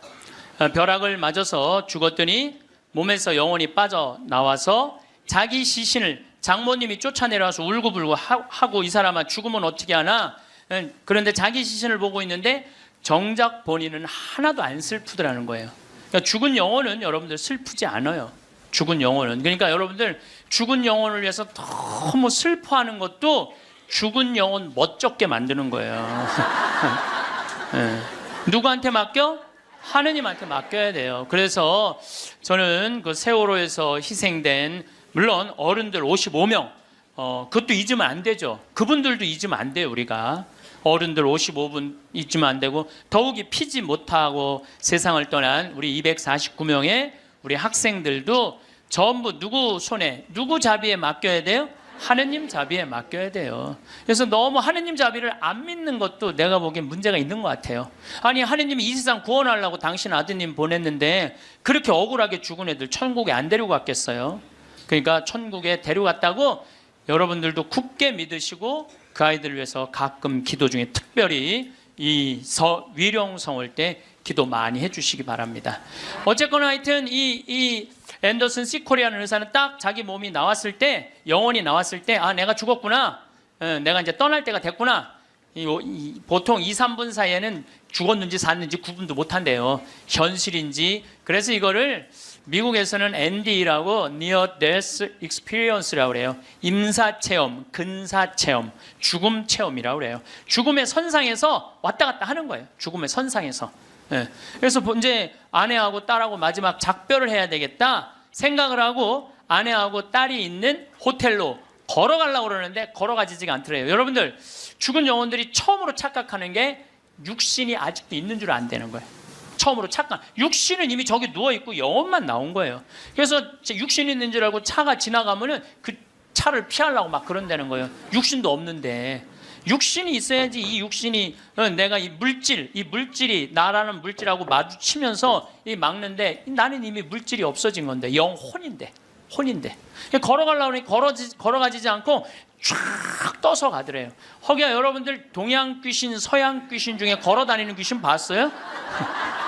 귀신들은 다 떠서 다녀요. 다 떠서. 여러분들 저기 전설의 고향을 봐도 저기 귀신들 보면 다 날라다니잖아요. 다 하다못해 중국 강씨도 이러고 다 떠다녀. 쫙 떠서 가더래. 그래갖고 이제 문을 열으려고 그랬는데 문 열을 필요도 없더래요. 그냥 몸이 통과돼서 들어가더래요. 이것도 성서에 다 나오는 거예요. 예수님이 부활하시고 난 다음에 제자들이 문 걸어 잠고 있었을 때 어떻게 했어요? 문 열지도 않고 그냥 그 안에. 그러니까 저는 요즘 과학이 발달하면서 많은 의사들이 죽은 사람들의 증언을 채취를 하고 연구를 하면서 그 내용이 신약성서에 다 나와 있어. 다 나와 있어. 아니 죽었다가 부활한 우리 예수님 죽었다 부활하셨잖아요. 그렇죠? 죽은 사람 살려낸 거 예수님 다 살려냈잖아. 예수님 영원히 부활하시면 다볼산에서 거룩한 변모할 때 얼굴은 해와 같이 빛나고 온몸은 빛난다. 죽었던 사람들이 하늘나라에서 올라가서 본 장면 그대로 다 신약성서에서 예수님이 다 보여주신 거야. 다 보여주신 거예요. 근데 우리는 그렇게 예수님이 보여줬는데도 다 필요 없어. 죽은 아버지가 살아 돌아와서 얘기를 해줘야 돼. 우리는 다 필요 없어. 죽은 아버지가 살아 돌아와야 돼. 다른 사람 필요 없어. 참. 그래서 쫙 떠서 가서 아내하고 딸이 있는 호텔을 딱 들어가 보니까 아내하고 딸이 얼굴에 막 페인팅을 하고 놀더래요. 근데 정작 자기는 안 슬프더래요. 떠나야 되겠구나. 그래갖고 이제 그래서 구말리라고 그러냐, 구말리. 그래서 그 죽은 사람들의 특징이 저 빛 있는 데까지 가는 여행길이 그렇게 멀게 느껴진대요. 근데 그 속도가 너무너무 빠르다는 거예요. 그래서 여러분들 우리 죽은 영혼들 잘 떠나가라고 죽으면은 마당에다가 못 떠나요. 사자밥 떠놓잖아요. 맷밥이라고 흰쌀밥 3그릇, 신발 3켤레, 국 3그릇, 그 다음에 엽전 3입 놓잖아요. 그게 뭐예요? 저승사자 둘 오니까 둘하고 죽은 본인 잘 떠나보내라고. 그리고 어디는 또 간장까지 떠놓는데요. 간장을 왜 떠놓는지 아세요? 이게 짜게 먹으면은 물 자꾸 먹히려고 중간에 서서 물 먹는다고 천천히 떠나가라고. 아니면 다시 돌아올 수도 있다. 그래서 간장도 떠놓고 된장도 떠놓는 거라는 거예요. 그래서 이거 죽은 이들을 위한 그런 것들이 너무너무 많은 거예요. 어쨌거나 하여튼 이제 이 앤더슨 C 코리아라는 의사는 나와갖고 하늘나라 딱 올라가는 순간 이 사람도 역시 신앙이 없는 사람이에요. 여러분들 내가 이 공부를 참 많이 해봤는데 하늘나라 올라갔다 온 사람들 중에 성당 안 다니는 사람 상관없대요. 상관없대요. 되게 어떤 사람들이 하늘나라에 많이 올라가냐면 이 세상 사랑하고 사람 사랑하고 아끼는 사람이 되게 올라갔다 오고 나쁜 짓 한 사람들은 다 어두운 데 갔다 온다는 거예요. 그러니까 성당 열심히 다닌다고 다 하늘나라 가는 거 아니야. 이것도 성서에 다 나와. 마태복음 7장 21절에 뭐라고 그래? 나더러 주님 주님 한다고 다 하늘나라 가는 건 아니다. 내 말을 실천하는 사람이라야 하늘나라 간다. 그러니까 성당을 아무리 다녀도 사람 미워하고 본당 신부 미워하고 막 옆에 있는 사람 미워하면 그 사람은 성당 다녔나 마나예요. 근데 이 앤더슨 C 코리아는 착하게 살았나 봐. 하늘나라로 올라가서 그 빛을 느끼는 순간 신으로부터 오는 걸 거부할 수가 없더래요. 신으로부터 오는 걸. 완전한 평화 충만한 사랑을 느낀 거지. 그래갖고 이제 하늘나라에서 너무 행복하게 있는데 마침 뒤에서 기다리고 있던 사람이 누구냐 하면은 간호사였어. 간호사가 기다리고 있었는데 앞에 사람이 벼락을 맞아 팍 쓰러지니까 어떻게 배운 대로 심폐소생술을 시작을 한 거예요. 심폐소생술을 시주를 해갖고 살려낸 거야. 이게 육신을 살려내면 영혼이 아무리 천국에 가도 다시 돌아와야 되는데 육신으로. 그래서 세상에 돌아온 거예요. 그래서 옛날에는요 사람이 죽을 때 눈을 뜨고 주고 입을 벌리고 죽으면 눈을 감겨주고 입을 다물어줬던 이유가 영혼이 다시 돌아오지 못하게 하려고 그렇게 다물어줬다는 거예요. 근데 이 사람은 너무 천국에서 행복하게 있는데 이 간호사가 이 주책맞게 심폐소생술을 해서 살려낸 거야. 살아 돌아왔는데 이 앤더슨 C 코리아라는 의사는 문제는 하늘나라에서 들은 음악이 너무 아름다웠던 거야. 하늘나라 간 사람들의 특징이 뭐냐면 너무나 아름다운 음악을 들은 게 그 사람들의 특징이야. 너무 아름다운 음악을 들어서 그걸 자기가 연주하고 싶은 거야. 그래서 이 사람은 94년부터요 박사학위가 2개야. 심리학 박사에 정형외과 박사인데 이 사람은 바이엘부터 피아노를 배워요. 배워서 2002년에 음반을 발표를 해요. 내가 유튜브를 통해서 그걸 들었는데 너무너무 연주를 잘하더라고요. 이 사람은 자기 죽었다가 아니 무슨 무당이 갔다 오거나 뭐 이런 사람이 갔다 오면 무당도 무시할 건 안 되죠. 여러분들 무당도 신 내림 받은 무당은요 무시하면 안 돼요. 강신무들은요, 무시하면 안 돼요. 그 사람들은 뭔가 있는 거예요. 그들의 세계가 있는 거야. 이게 그냥 옛날에는 뭐 우리 교회만 나와야 이게 아니야. 이제는 이게 인간한테 있는 영적인 기운은요, 그 상관없는 거예요. 어쨌거나 하여튼 이 사람 연주하는 걸 들어보니까 내가 너무너무 아름답더라고. 우리 가톨릭 안에도 벼락 맞아 죽은 사람 있죠. 95년 5월 5일 콜롬비아의 글로리아라는 치과 의사가 이 논문을 쓰다가 책 찾으러 여동생하고 이 사촌 여동생하고 가다가 벼락을 맞아 죽어요. 그 사촌 여동생 그 자리에서 직사예요. 항상 신앙이 열심히 해갖고 목에 목걸이를 하는데 글리 들어가고 심장을 완전히 그냥 강탈을 해버려요. 그 자리에 죽어버려요. 그리고 이 글로리아라는 의사는 벼락을 맞았을 때 어떤 일이 벌어지느냐면 간이 다 타요. 간이 다 타고 신장도 다 타요. 난소도 다 타버려요. 난소도 다 타버리고 이 젖꼭지로 번개가 나와요. 그래갖고 이 오른쪽 젖꼭지가 날아가버려요. 젖이. 그럼 완전히 다리도 다 타고 완전히 죽은 거죠. 근데 이 여동생이 그 병원에 또 의사였어. 의사들이 죽었다. 이거 산소호흡기 뛰자. 절대 못 뛰겠다. 난 우리 언니는 죽은 게 아니다. 이 사람은 이제 영혼이 나가갖고 하늘나라 올라가갖고 천국, 연옥, 지옥 다 돌아다니는 거예요. 그리고 이 사람은 16살 때 낙태를 해요. 그러면서 하느님이 너 낙태한 거 그냥 다 보여주는 거야. 그냥 자기가 살아생전에 자기는 막 맨날 그냥 미용하고 막 옷 엉덩이 뭐 이런 것만 신경 쓰던 여자예요. 성당도 열심히 다니긴 했지만은 그거보다는 세상 일에 더 많은 매력을 가졌던 여의사예요. 예쁘고 그 천국, 지옥, 연옥. 근데 이제 뭐 이 사람은 하늘나라에서 이제 여행을 다 하는데 이제 살았느니 죽었느니 그러는데 일주일이 지났을 때 시골에 농부 하나가 미사 참여를 할 때 얼마나 열심히 하냐면은 주머니에 10,000페소, 5,000페소가 있을 때 10,000페소는 하느님한테 봉헌하고 5,000페소로 빵을 사서 먹는 정말로 착한 사람이에요. 여러분들 주머니에 10만 원짜리하고 만 원짜리 있으면 여러분들 얼마짜리 낼 것 같아요? 만 원짜리? 저는 그렇게 생각하지 않아요. 여러분들은 어떻게 해서든지 1,000원짜리 찾아서 1,000원짜리 내지 무슨 만 원짜리를 내. 우리 천주교 신자들이 무슨 만 원짜리를 내요. 근데 이 시골 농부는 3년 전에 완전히 가뭄, 강도를 맞아서 그나마 키우던 닭까지 없던 사람이야. 아무것도 없는데 하느님한테 10,000페소 봉헌하고 5,000페소로 빵을 사요. 근데 저도 이번에 남미에 한 달 동안 강의 갔다 왔지만은 남미 사람들은요 빵을 다 신문지에 싸서 팔아요. 그리고 그 신문지를 싸서 빵을 펼치는데 신문지에 글로리아라는 의사 기사가 떠요. 그걸 보고 이 사람 그 자리에 무릎을 꿇어요. 하느님, 이 능력 있는 의사를 만약에 돌려보내신다면 내가 성모님 성지 순례를 갈 것이고 죽은 이들을 위한 기도를 열심히 하겠다고. 그걸 하느님이 들어요. 참 신기하죠? 그 사경을 헤매는 그 글로리아라는 의사한테 하느님이 하늘나라에서 이런 얘기를 해요. 내가 너를 살려 돌려보낼 것이다. 왜 돌려보내느냐 하면은 너의 공로가 아니다. 이 시골의 농부, 너무 나를 따르고 사랑하는 이 농부가 너를 위해 간절하게 기도했기 때문에 내가 너를 살려 돌려보내는 것이다. 돌아가서 이 하늘나라에서 본 것을 증언을 해라. 예, 그리고 살려 돌려보내요. 그래서 이 글로리아라는 의사는 살아 돌아와요. 그런데 일주일이 지나고 다리를 너무 피가 안 돌기 때문에 잘라야 된다고 그러는데 이 사람은 살아 돌아와서 간도 재생이 되고 난소도 재생이 되고 신장도 재생이 되고 다리도 다 재생이 돼요. 그래갖고 애까지 또 낳아요. 정말 애를 하나 더 낳아요. 그리고 지금은 온 세계에 다니면서 자기가 벼락 맞아 죽고 난 다음에 살아 돌아와서 하늘나라 경험 얘기한 걸 다 얘기를 해주는 거예요. 여러분들 우리 죽은 이들을 위해서 기도하는 거 우리 가톨릭 교회 가장 아름다운 전통 중에 하나예요. 그걸 모든 성인의 통공을 믿는다고 그러죠.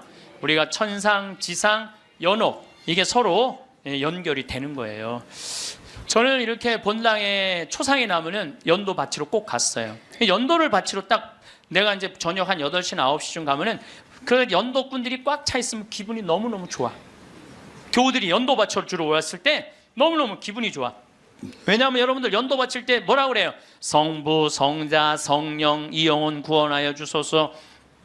성모님, 요셉성인 이영혼 구원하여 주소서. 모든 천사이들 이름 부르면서 이영혼 구원하여 주소서. 베드로, 야고보, 요한, 안드레아, 베네딕토, 루시아, 아네스, 이영혼 구해달라고 계속 성인들 이름 부르면서 구원해달라고 그러잖아요. 그럼 여러분들 생각을 해봐요. 우리가 이제 죽으면 하늘나라 올라가면은 하느님이 심판하지 않는다니까요. 베드로한테 맡겼잖아요. 베드로가 이제 천당 보낼지 연옥 보낼지 지옥 보낼지 결정할 거 아니야. 혼자 결정하지 않을 거예요. 수호천사 부르고, 아까 성서에도 얘기했잖아요. 하늘의 천사가 너를 지켜보고 있을 것이다. 수호천사 부르고 수호 성인 부르고 연관된 성인들 다 불러서 천당 보낼 거냐 지옥 보낼 거냐 연옥 보낼 거냐 얘기를 할 거야. 근데 밑에서 계속 이름 불러대면 성인들이 회의하다 뭐라 그럴 것 같아요? 야, 우리 이름 이렇게 불러대는데 웬만하면 올려 보내자 그냥. 그게 바로 연도의 효과예요. 연도의 효과. 그래서 여러분들 본당에서 세상 떠나는 교우들이 연도 났다 그러면은 시간 내서 꼭 가서 술을 먹으라는 것도 아니고 그냥 잔치밥을 먹으라는 것도 아니에요. 그냥 여러분들 가서 연도 바쳐주는 거 최고의 선물이에요. 예. 제가 지난 봄에 우리 교구에 젊은 신부님 엄마가 돌아가셔서 61에. 근데 그 엄마가 나 한참 병 모으고 비누 공장 할 때 많이 도와줬던 엄마야. 송탄 본당 자매님인데, 내가 또 너무 우리 생태마을에서 그 아들은 지금 유학 가 있는데 우리 생태마을에서 같이 나오고 일도 많이 하고, 그래서 내가 사순식에 인천교구에서 사순 피정을 해주고 저녁 주일날 밤 9시에 송탄 장례식장을 갔어요. 갔는데 사순식이면 신부들이 얼마나 피곤해. 하루 종일 성사 주고. 그런데도 그 9시에 그 엄마를 위해서 신부들이 30명이 모여 있더라고요.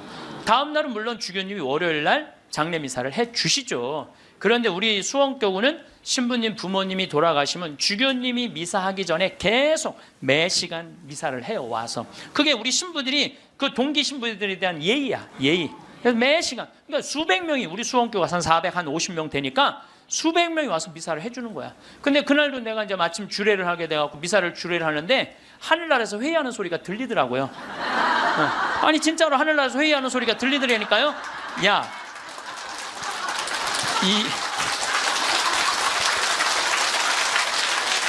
이번 분은 대단한 분인가 보다. 이거 신부들이 수백 명이 이렇게 미사를 봉헌하니 이번 분은 그냥 묻지도 따지지도 말고 올려보내라.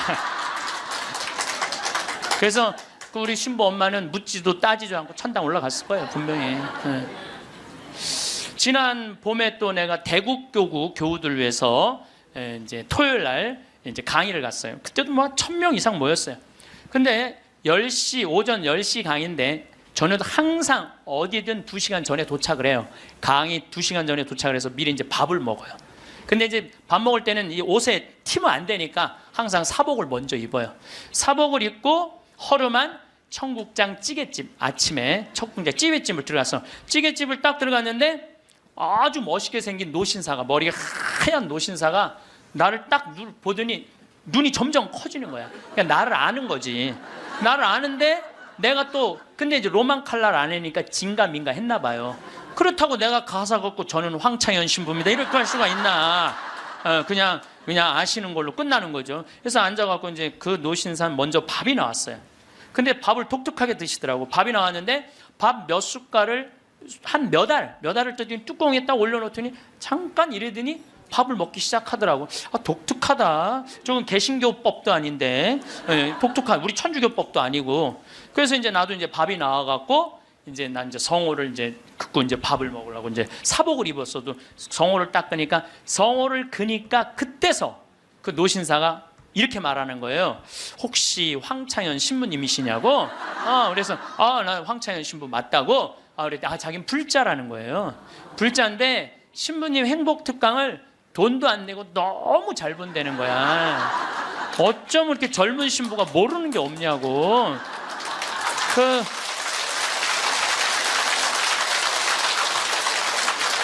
자식들한테 한 푼도 주지 말고 다 쓰고 통장에 500만 원만 남기라는 말 너무너무 공감한다고.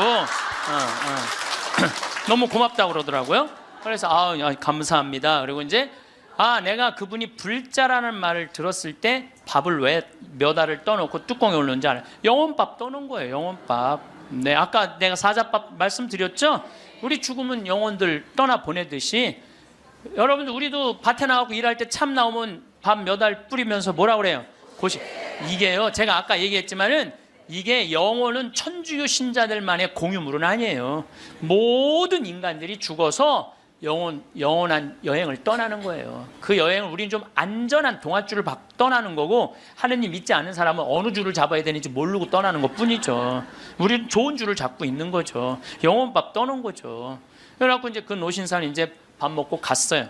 나도 이제 밥을 다 먹고 계산을 하려고 그랬더니 그 노신 아주머니가 아까 그 노신사가 밥값을 내고 갔다는 거예요. 내가 그때 깨달은 진리가 하나 있어요. 우리 천주교 신자들이요, 밥 먹을 때 반드시 성호를 긋고 먹어야 돼.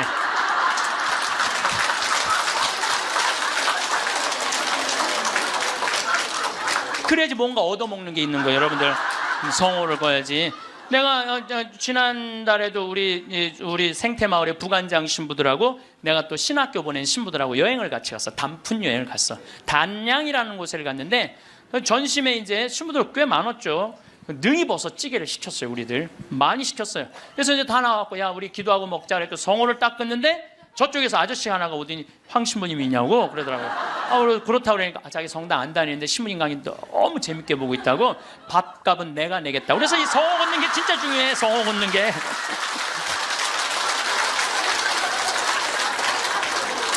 우리 천주교 신자들 영혼밥 떠나요, 안 떠나요? 떠나요. 왜 안 떠나요? 여러분들 영혼밥 떠나요. 우리 식사 후 기도 때 뭐라 그래요? 전능하신 하나님 베풀어 주신 모든 은혜 감사드리나이다. 주님의 이름은 찬미를 받으소서, 이제와 영원히 받으소서. 세상을 떠난 모든 교우들이 천재자비하심으로 평화의恩식을 얻게 하소서. 이게 영어 기도문에 없어요. 내가 영어로 식사 전후 기도 하거든요. 없어요. 영어. 한국에만 있는 기도문이에요. 영혼들을 위한 기도. 참 좋은 기도문이에요. 그러니까 이게 연옥 영혼들이요, 다른 나라 사람들 천주교 신자들 밥 먹을 땐 쳐다도 안 봐. 근데 누구 밥 먹을 때만 기다려? 한국 천주교 신자들 밥 먹을 때만 기다리고 있는 거예요. 그 영혼밥 한번 얻어 먹어보려고. 근데 우리 천주교 신자들이 얼마나 못됐는 줄 알아요? 식사 전 기도는 해 그나마. 근데 식사 후 기도하는 신자가 거의 없어요. 그냥 일어나는 거야. 얼마나 영혼에서 황당하겠어요. 연옥에서. 여러분들 이제 식사 후 기도하세요. 꼭 하세요. 우리들이 항상 영혼들을 위해서 기도해야 돼. 또 묵주기도 끝에 뭐라 그래요? 예수의 우리 죄를 용서하시며 우리를 지옥불에 소구하시고 연옥 영혼을 돌보시며 가장 버림받은. 여러분들 이게 1917년 파티마 성모님이 루시아 프란치스코 히아친트한테 부탁한 거예요. 왜? 연옥 영혼들이 너무 불쌍한 영혼들이 많으니까 너희들 기도해라고. 그러니까 저는 요즘 이렇게 이 죽음 강의를 준비하면서 장례차가 지나가면은요, 천주교 신자, 개신교 신자, 불교 신자 가리지 않아요. 가리지 않고 성호 커요. 성호 긋고 하느님 저 영혼 구원해달라고 좀 기도해요. 네. 나는 도저히 이해가 안 가는 종교단체가 있어요. 우리 교회에 나와야만 구원받는다고 얘기하는. 근데 그 몇 명이냐면 14만 4천 명에 속해야만 구원받는다고. 난 이해가 안 가요. 여러분들 하느님이 그것도 2000년 역사상 대한민국의 고교회 14만 4,400만 명만 구원하려고 당신 아들 죽였겠어요? 온 인류의 하느님을 이렇게 째째하겠어요? 다 구원하고 싶어 하세요. 만약에 14만 4,400만 명만 14만 4천 명만 구원하려고 그러면 나는 예수님 그럴 것 같아. 14만 4천 명 구하려고 하면 예수님이 이랬을 거예요. 야 베드로야 네가 죽어라. 그 14만 4천 명. 예수님은요 모두를 구원하시기 위해서 십자가 지신 거예요. 그래서 하늘나라는 활짝 열려 있는 거예요. 불교에는요 4대 보살님이 있어요. 관세음보살, 지장보살, 보현보살, 문수보살이 있어요. 관세음보살은 이 세상에 자비를 베푸는 보살이에요. 그런데 지장보살님은 저 지옥에 단 한 명이라도 있으면은 자기는 성불하지 않겠다고 그러는 보살님이에요. 그러니까 우리는 지옥에 가면 천국에 못 가잖아요. 근데 불교는 또 달라요, 우리하고. 그러니까 지옥의 마지막 한 명까지 구원하겠다는 게 그 보살님의 마음인 거야. 나는 그 보살님이 너무 마음에 들어. 너무 마음에 들어. 이게 난 하느님의 마음이라고 생각 들어요. 하느님의 마음.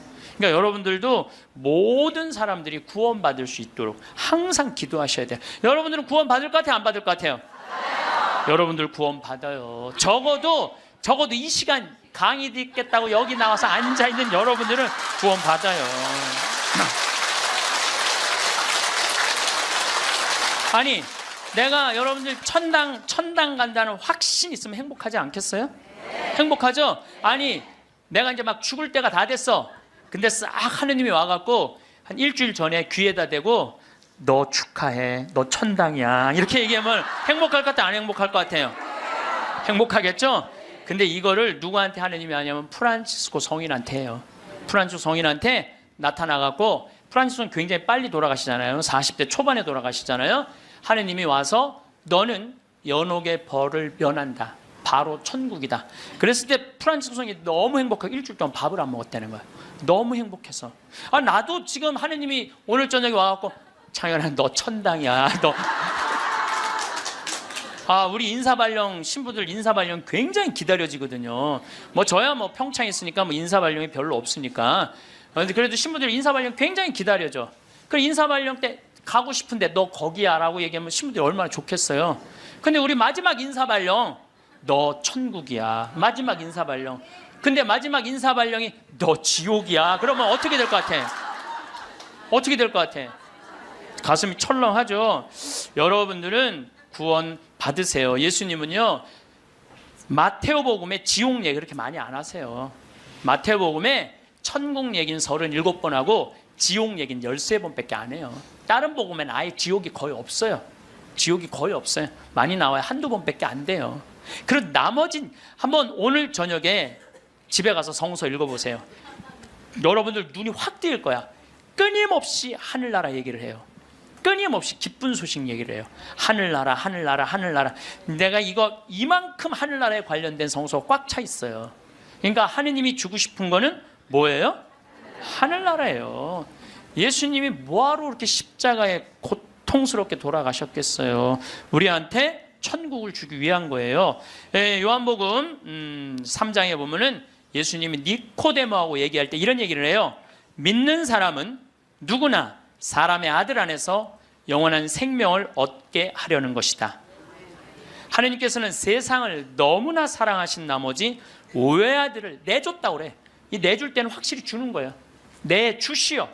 그를 믿는 사람은 누구나 멸망하지 않고 영원한 생명을 얻게 하셨다. 하느님께서 아들을 세상에 보내신 것은 세상을 심판하시려는 것이 아니라, 예수님이 한 말이에요. 하느님께서 아들을 세상에 보내신 것은 세상을 심판하시려는 것이 아니라 세상이 아들을 통하여 구원을 받게 하시려는 것이다. 참 쉽죠? 믿기만 하면 되는데 그게 이렇게 어려워? 믿기만 하는데 크게 그냥 천장 쳐다보고 있는 거야 없는 거야 이러고 앉아 있으니 참. 요한복음 5장 29절에도 선을 행한 이들은 부활하여 생명을 얻고 악을 저지른 자들은 부활하여 심판을 받을 것이다. 요한복음 5장 39절에 이런 얘기가 나와요. 너희는 성경에서 영원한 생명을 찾아 얻겠다는 생각으로 성경을 연구한다. 바로 그 성경이 나를 위하여 증언한다. 그런데도 너희는 나에게 와서 생명을 얻으려고 하지 않는다. 근데 왜 예수님은 우리한테 지옥 얘기를 가끔 하셨을까? 여러분들 자식들 이렇게 교육시킬 때 어떨 때는 좋은 얘기도 해주고 어떨 때는 혼내기도 하고 그러죠? 똑같은 거예요. 근데 혼낼 때도 여러분들 꼭 굳이 애를 그냥 우리 어머니가 나 어렸을 때 너 정말 다리 밑에서 주워왔는데 진짜 너 다리 밑에 갖다 버린다? 이런 얘기 참 많이 하셨어요. 나는 원래 내가 고향이 다리 밑이 내 고향인 줄 알았어요. 하도 그런 얘기 많이 들어갔고. 근데 우리 어머니는 한 번도 다리 밑에 날 버리지 않으셨어요. 예수님도 똑같은 거예요. 아니, 아버지가 자식 지옥 가기를 원하는 아버지가 어디 있어요? 그건 아버지가 아니지. 근데 우리는 하느님의 사랑을 많이 믿지를 못해요. 하느님의 사랑을 많이 믿지를 못해. 참 이렇게 의심하는지 몰라. 저는 본당 신부 10년을 하는 동안 총회장님 4분하고 살았어요. 근데 이 4분의 총회장님들이 정말 열심히 했어요, 일을. 그러니까 우리 동창 신부들이 성당에 오면 맨날 총회장이 있는단 말이야. 야, 니네 총회장을 어떻게 하길래 저렇게 열심히 하냐? 나 별말 안 했어. 딱 한마디밖에 안 했어. 무슨 말 했는데 나는 총회장님을 믿는다.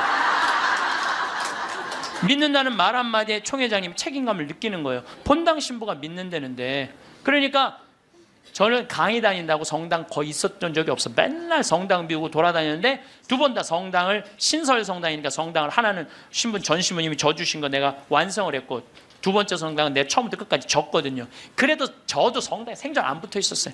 그래도 성당 너무 잘 져줬어. 근데 누가 다 책임진 거예요? 총회장이 다 책임. 뭐 때문에? 내가 믿는다는 말 한마디에 믿는다는 말 한마디에 여러분들 그 많은 신들 중에 인도에는 신이 3억 명이나 된다는데 그 많은 신들 중에 야훼 하느님 당신만을 나의 주님으로 믿습니다라고 고백하면은 하느님은 나한테 책임감 느낄 것 같아 안 느낄 것 같아? 아니 저놈이 날 믿는다는데 저거 하나 천당에 못 데려오겠어요? 근데 만약에 여러분들이 어느 날은 믿는 것 같고 어느 날은 안 믿는 것 같고 그럼 하느님은 어떠실 것 같아요? 어느 날은 책임져야 될 것 같고 어느 날은 책임지지 않아도 될 것 같고 그러네. 믿으려면 어떻게 믿어야 돼? 확실하게 믿어야 돼. 확실하게 믿어야 돼. 그리고요, 제가 예비자 교리 참 잊지 못하는 예비자가 하나 있었어. 6개월 동안 그렇게 예수님에 대해서 얘기하고 성경에 대해서 얘기하고 예수님 증언했는데 6개월 후에 교리 마지막 끝에 자 마지막으로 질문해 보십시오. 그랬더니 딱 손을 들더니 신부님 솔직히 얘기해 달라는 거예요. 뭘 솔직히 얘기하냐니까 진짜 예수님 있냐고 솔직히 해달라요. 6개월 지났는데. 자 여러분들도 저한테 그렇게 물어보고 신부님 솔직히 한번 얘기해 보라고. 예수님 있느냐고. 내가 이스라엘 다녀오고 과달루페 가고 파티마 가고 루르도 가고 또 수많은 사제생활 23년 하면서 수많은 신앙 체험하고 나도 신앙 체험하면서 내가 느낀 게 있어요. 내가 확실하게 나한테 물으면 내가 얘기할게. 하느님 확실하게 살아계셔.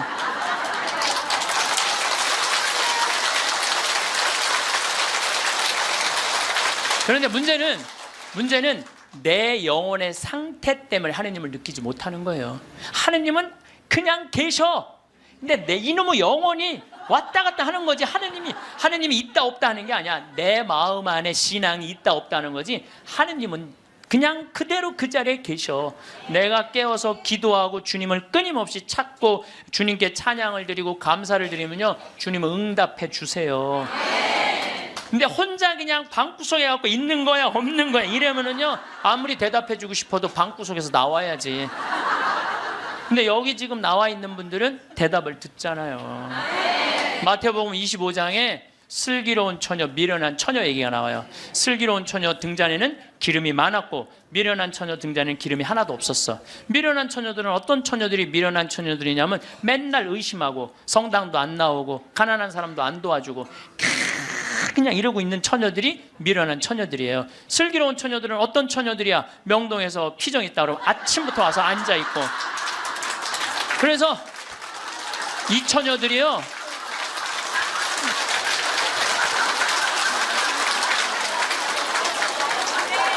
이 처녀들이 기름 종지에 기름이 많은 처녀들이에요. 여러분들이 이웃에게 복음을 선포하고 참된 삶의 길, 진리의 길을 가르쳐주는 거 기름 한 방울 모으는 일이에요. 성교회는 어느 누구도 개인이 지옥에 떨어졌다고 단정짓지 말라는 거예요. 단정짓지 말라. 하다못해 어떤 부인이 남편이 다리에서 뛰어내려서 죽었어. 자살을 했어. 너무 슬퍼. 매일매일 우는 거야. 내가 이건 정말 책에서 내가 읽은 거예요. 요한 마리 비안네 신부님한테 찾아간 거야. 신부님, 천주교에선 자살하면은 지옥에 간다는데 우리 남편은 그 다리에서 뛰어내려 죽었는데 어떻게 하면 좋으냐고. 근데 이 요한 마리아 비안네 신부님이 내 속을 뻥 뚫리는 얘기를 했어요. 그 신부님이 뭐라고 그랬냐면 그 부인한테 걱정하지 마라. 당신 남편 지옥 안 갔다. 무슨 소리냐. 지옥에 간다는데 그 다리 밑에서 강까지 떨어지는데 시간이 굉장히 오래 걸린다는 거예요. 떨어지는 사이에 회개를 했다는 거예요. 웃을 일이 아니에요. 아니 내가 왜 말만 하면 웃어. 실질적으로 실질적으로 그 순간에 회개할 수 있다는 거예요. 그리고 당신 남편은 그 순간 떨어지면서 회개를 했기 때문에 지금 연옥에서 지금 뭐 훈련을 받고 있으니까 걱정하지 말라고. 연옥벌이 끝나면 천국에 올라가니까. 그래서 여러분들 우리가 예수 마리아 요셉만 외워도 연옥에 7년제가 감해진대요. 예수 마리아 요셉 누구 불쌍한 영혼들 기억하여 주소서. 3종 기도만 해도 10년을 감해진다는 거예요. 3년 기도. 그러니까 식사 후 기도, 예수 마리아 요셉 3종 기도 얼마나 좋아요. 밥 먹을 때 그냥 하면 되는데 그게 그렇게 힘들어? 아니 나는 우리 부관장 신부하고 아예 식탁에다 3종 기도 이렇게 써놔요. 그럼 써놔고 부활 3종 기도 또 그때 가면 또 까먹잖아. 부활 3종 기도 그냥 3종 기도 이렇게 해갖고 써놔요. 그래서 영어로도 한 번 하고 우리나라 말로도 한 번 하고 그래 좋더라고요. 3종 기도 하는 거. 식사 후 기도는 반드시 하고. 근데 어떨 때는 이게 우리 이제 식사 후 기도 훈련이 안 돼갖고 나 식사 후 기도 벌써 일어나서 가는 신자들 태반이야. 나는 전능하신 하느님 벌써 가. 아니 세상을 떠난 모든 교우들이 천재자비하시고 평화하시 아직도 한참 남았는데 이 전능하신 그러지 말라는 거예요. 1991년 팸 레이놀즈라는 이 가수는 미국의 가수인데 작곡가 겸 가수인데 심한 뇌 동맥류가 걸려요. 이 수술은 굉장히 위험한 수술이에요. 왜냐하면 이 사람을 수술하면 뇌에 있는 피를 다 빼야 돼. 뇌에 있는 피를 다 빼고 심실 정지, 심장을 정지시켜야 돼. 그러니까 사실은 죽이는 거예요. 죽였다가 다시 살리는 수술이야. 죽였다가 다시 살리는 수술이야. 그런데 이 사람이 97년에 수술을 해. 애리조나 대학에서. 이때 지금은 죽음 이후의 세계에 대한 연구가 미국이 너무 많이 해요. 100개 대학에서 연구를 하고 있어요. 지금 우리나라만 지금 죽음 이후에 대한 관심이 없지 미국엔요 그런 책 뭐 애프터 라이프 뭐 죽음 이후의 세계 뭐 너무너무 책이 많아요. 너무너무 뭐 영어로 된 책 내가 미국에 가서 이 강의하니까 엄청나게 선물을 하더라고요. 어쨌든 이 팸 레이놀즈가 수술할 때는 의사들이 완전히 죽이는 수술이니까 저 사람이 진짜 영혼이 빠져나오느냐 그거 참관을 해요. 근데 여러분들 이 사람은 뇌에 피를 빼고 심장을 전지시키고 완전 마취를 하고 수술하는 거예요. 여러분들 마취 수술 해봤던 경험 있으세요? 네. 나도 20년 전에 맹장 수술할 때 마취를 했는데 한심하더라고요. 내가 신부님 마취 들어갑니다 그런데 그게 뭐라고 딱 들어갔는데 아무 생각이 안 나는 거야. 나 탁탁 치는데 깨어나 보니까 벌써 배를 가르고 맹장을 떼어냈다는 거야. 아니 내 맹장을 떼어냈는데 내가 모르니 이게 말이 되는 일이냐. 이게 내 맹장을 떼는데 내가 모르는 게 말이 돼? 답답하더라고요. 떼어냈다는데. 그래서 내가 다음에는 내가 수술할 때 반드시 정신을 똑바로 차리고 아무리 마취를 해도 내가 어떻게 수술하는지 지켜봐야 되겠다. 근데 내가 이제 거의 한 5년 전에 위암 수술을 하게 됐잖아요. 위를 3분의 1을 잘라내잖아요. 그래서 이제 난 6시간짜리 마취를 이제 하러 들어갔는데 이제 수술실 들어가면서 내가 속으로 나한테 외웠어요. 정신 똑바로 차려야지. 정신 똑바로 차려야지. 그래서 수술실 들어가고 신부님 마취 들어갑니다. 그럴 때 딱 씌울 때 정신 똑 그걸로 끝이야. 정신 똑 그걸로 끝이야. 깨어나 보니까 배를 가르고 위를 3분의 1을 잘라냈다. 이번에도 그냥 당한 거지 그냥. 아무 생각이 안 나. 아무 생각이. 근데 이 팸 레이놀즈도 이 수술실에 들어갈 때 뇌에 피를 다 뺐으니 이 사람은 아예 생각이 없는 사람이에요. 심실 정지시키고 그래갖고 딱 수술을 시작을 했을 때 이 사람은 영혼이 빠져나와요. 빠져나와갖고 수술실 장면을 지켜봐요. 의사가 간호사한테 지시하는 거, 수술 도구 전해주는 거, 그리고 자기 머리를 자르는 수술 도구를 봐요. 자기 머리 자르는 걸 봐요. 쫙 자르고 내가 이제 죽었구나. 그래갖고 이 팸 레이놀즈는 건물 이제 병원 위로 올라가고 하늘나라 올라가는데 자기 할머니가 목소리가 특이했대. 하늘나라에서 막 부르더래요. 오라고. 하늘나라 올라가 보니까 자기 할머니가 있고 죽은 형제 친척들이 쫙 있더래요. 너무 아름다운 모습으로 빛을 내고. 그러니까 죽은 사람들 거의 공통적인 의견이에요.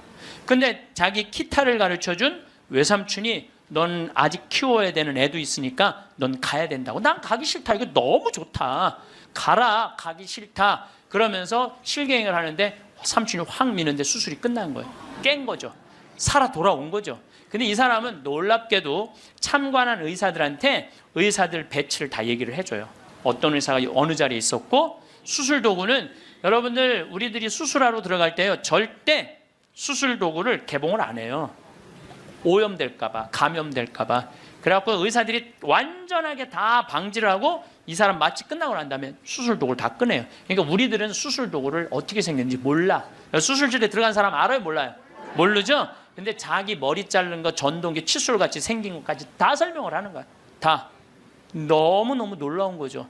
그러니까 이게 여러분들 이런 연구를요 하버드 대학, 예일 대학, 뭐 사우스햄프턴 세계 최고의 대학들이 연구를 하는 거예요. 그냥 내가 무슨 뭐 무당하고 만나갖고 그냥 대충 얘기하는 게 짜고 얘기하는 게 아니고 이건 뭐 논문으로 나오는 내용들을 여러분들한테 전해주는 거예요. 여러분들 바쁘니까 책 읽을 시간이 없잖아. 그러니까 내가 대신 읽어갖고 다 지금 전해주는 거예요. 네.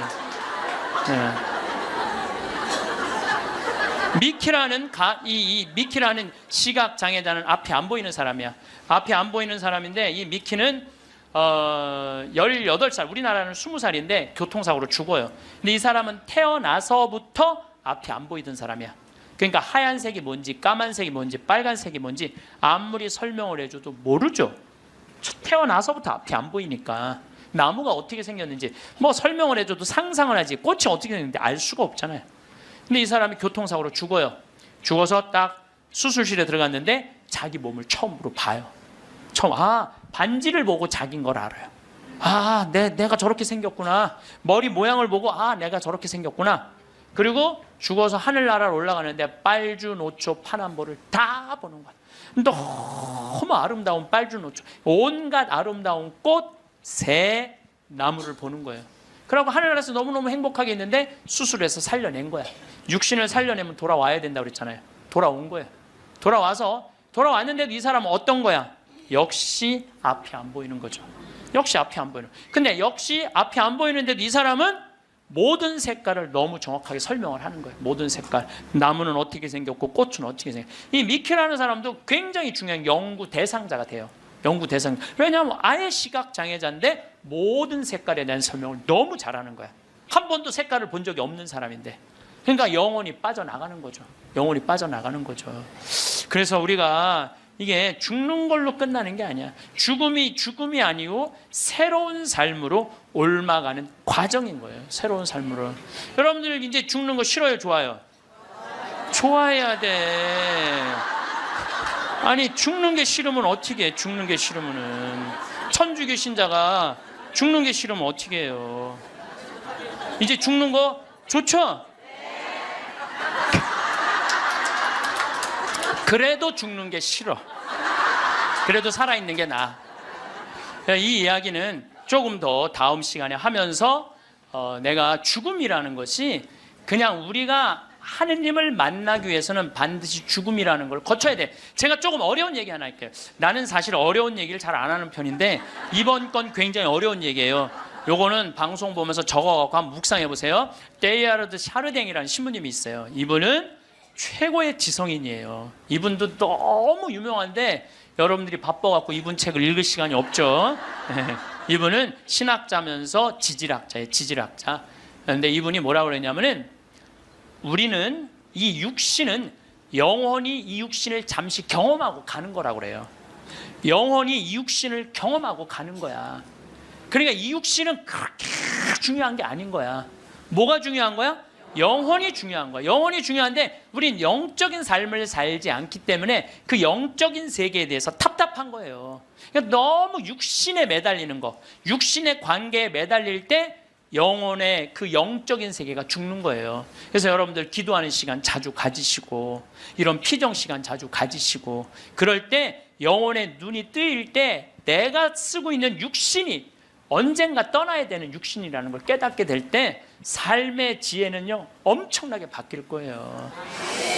자, 여러분들 마침 기도로 그 유명한 천상병 시인의 귀천 하늘로 간다. 우리는 언젠가 하늘나라로 가잖아요. 그거 기도 바치겠습니다. 성부와 성자와 성령의 이름으로 아멘. 귀천 나 하늘로 돌아가리라. 새벽빛 와 닿으면 이슬 더불어 손에 손을 잡고 나 하늘로 돌아가리라. 노을빛 함께 단둘이서 길슬개서 놀다가 구름 손짓 하면은 나 하늘로 돌아가리라. 아름다운 이 세상 소풍 끝내는 날 가서 아름다웠더라고 말하리라. 영광이 성부와 성자와 성령께 성부와 성자와 성령의 이름으로 아멘. 감사합니다. 황창현 신부님의 행복특강이 어떠셨나요? 천상병 시인의 귀천이라는 시에서 마지막 구절이 참 기억에 남는데요. 아름다운 이 세상 소풍 끝내는 날 가서 아름다웠다라고 말하리라.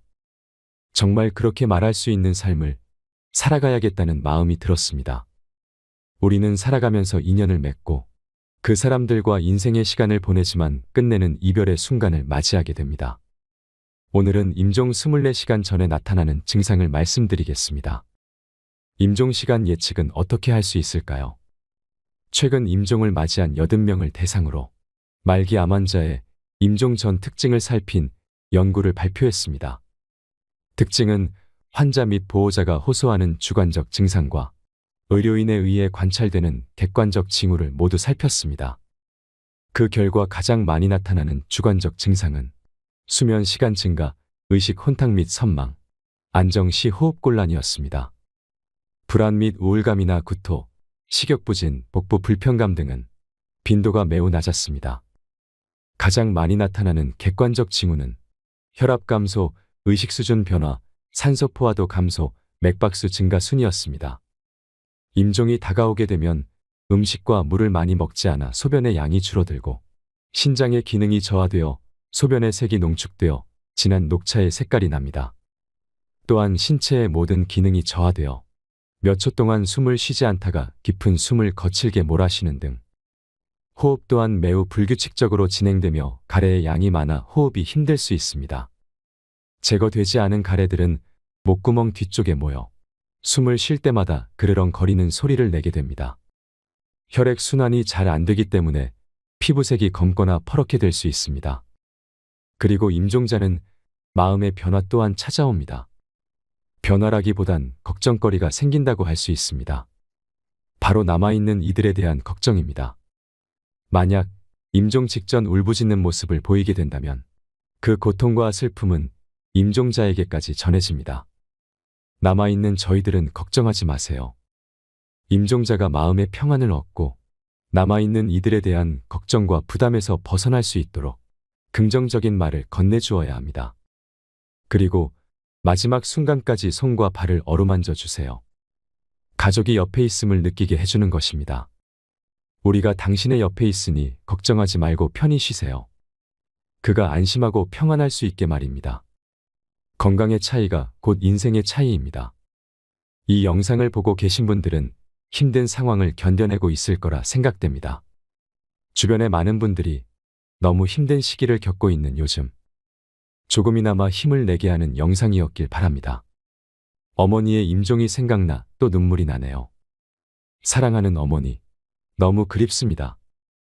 이상으로 책틀맨이었습니다. 지혜를 쌓는 당신의 오늘이 아름답습니다. 더 좋은 영상으로 찾아뵙겠습니다.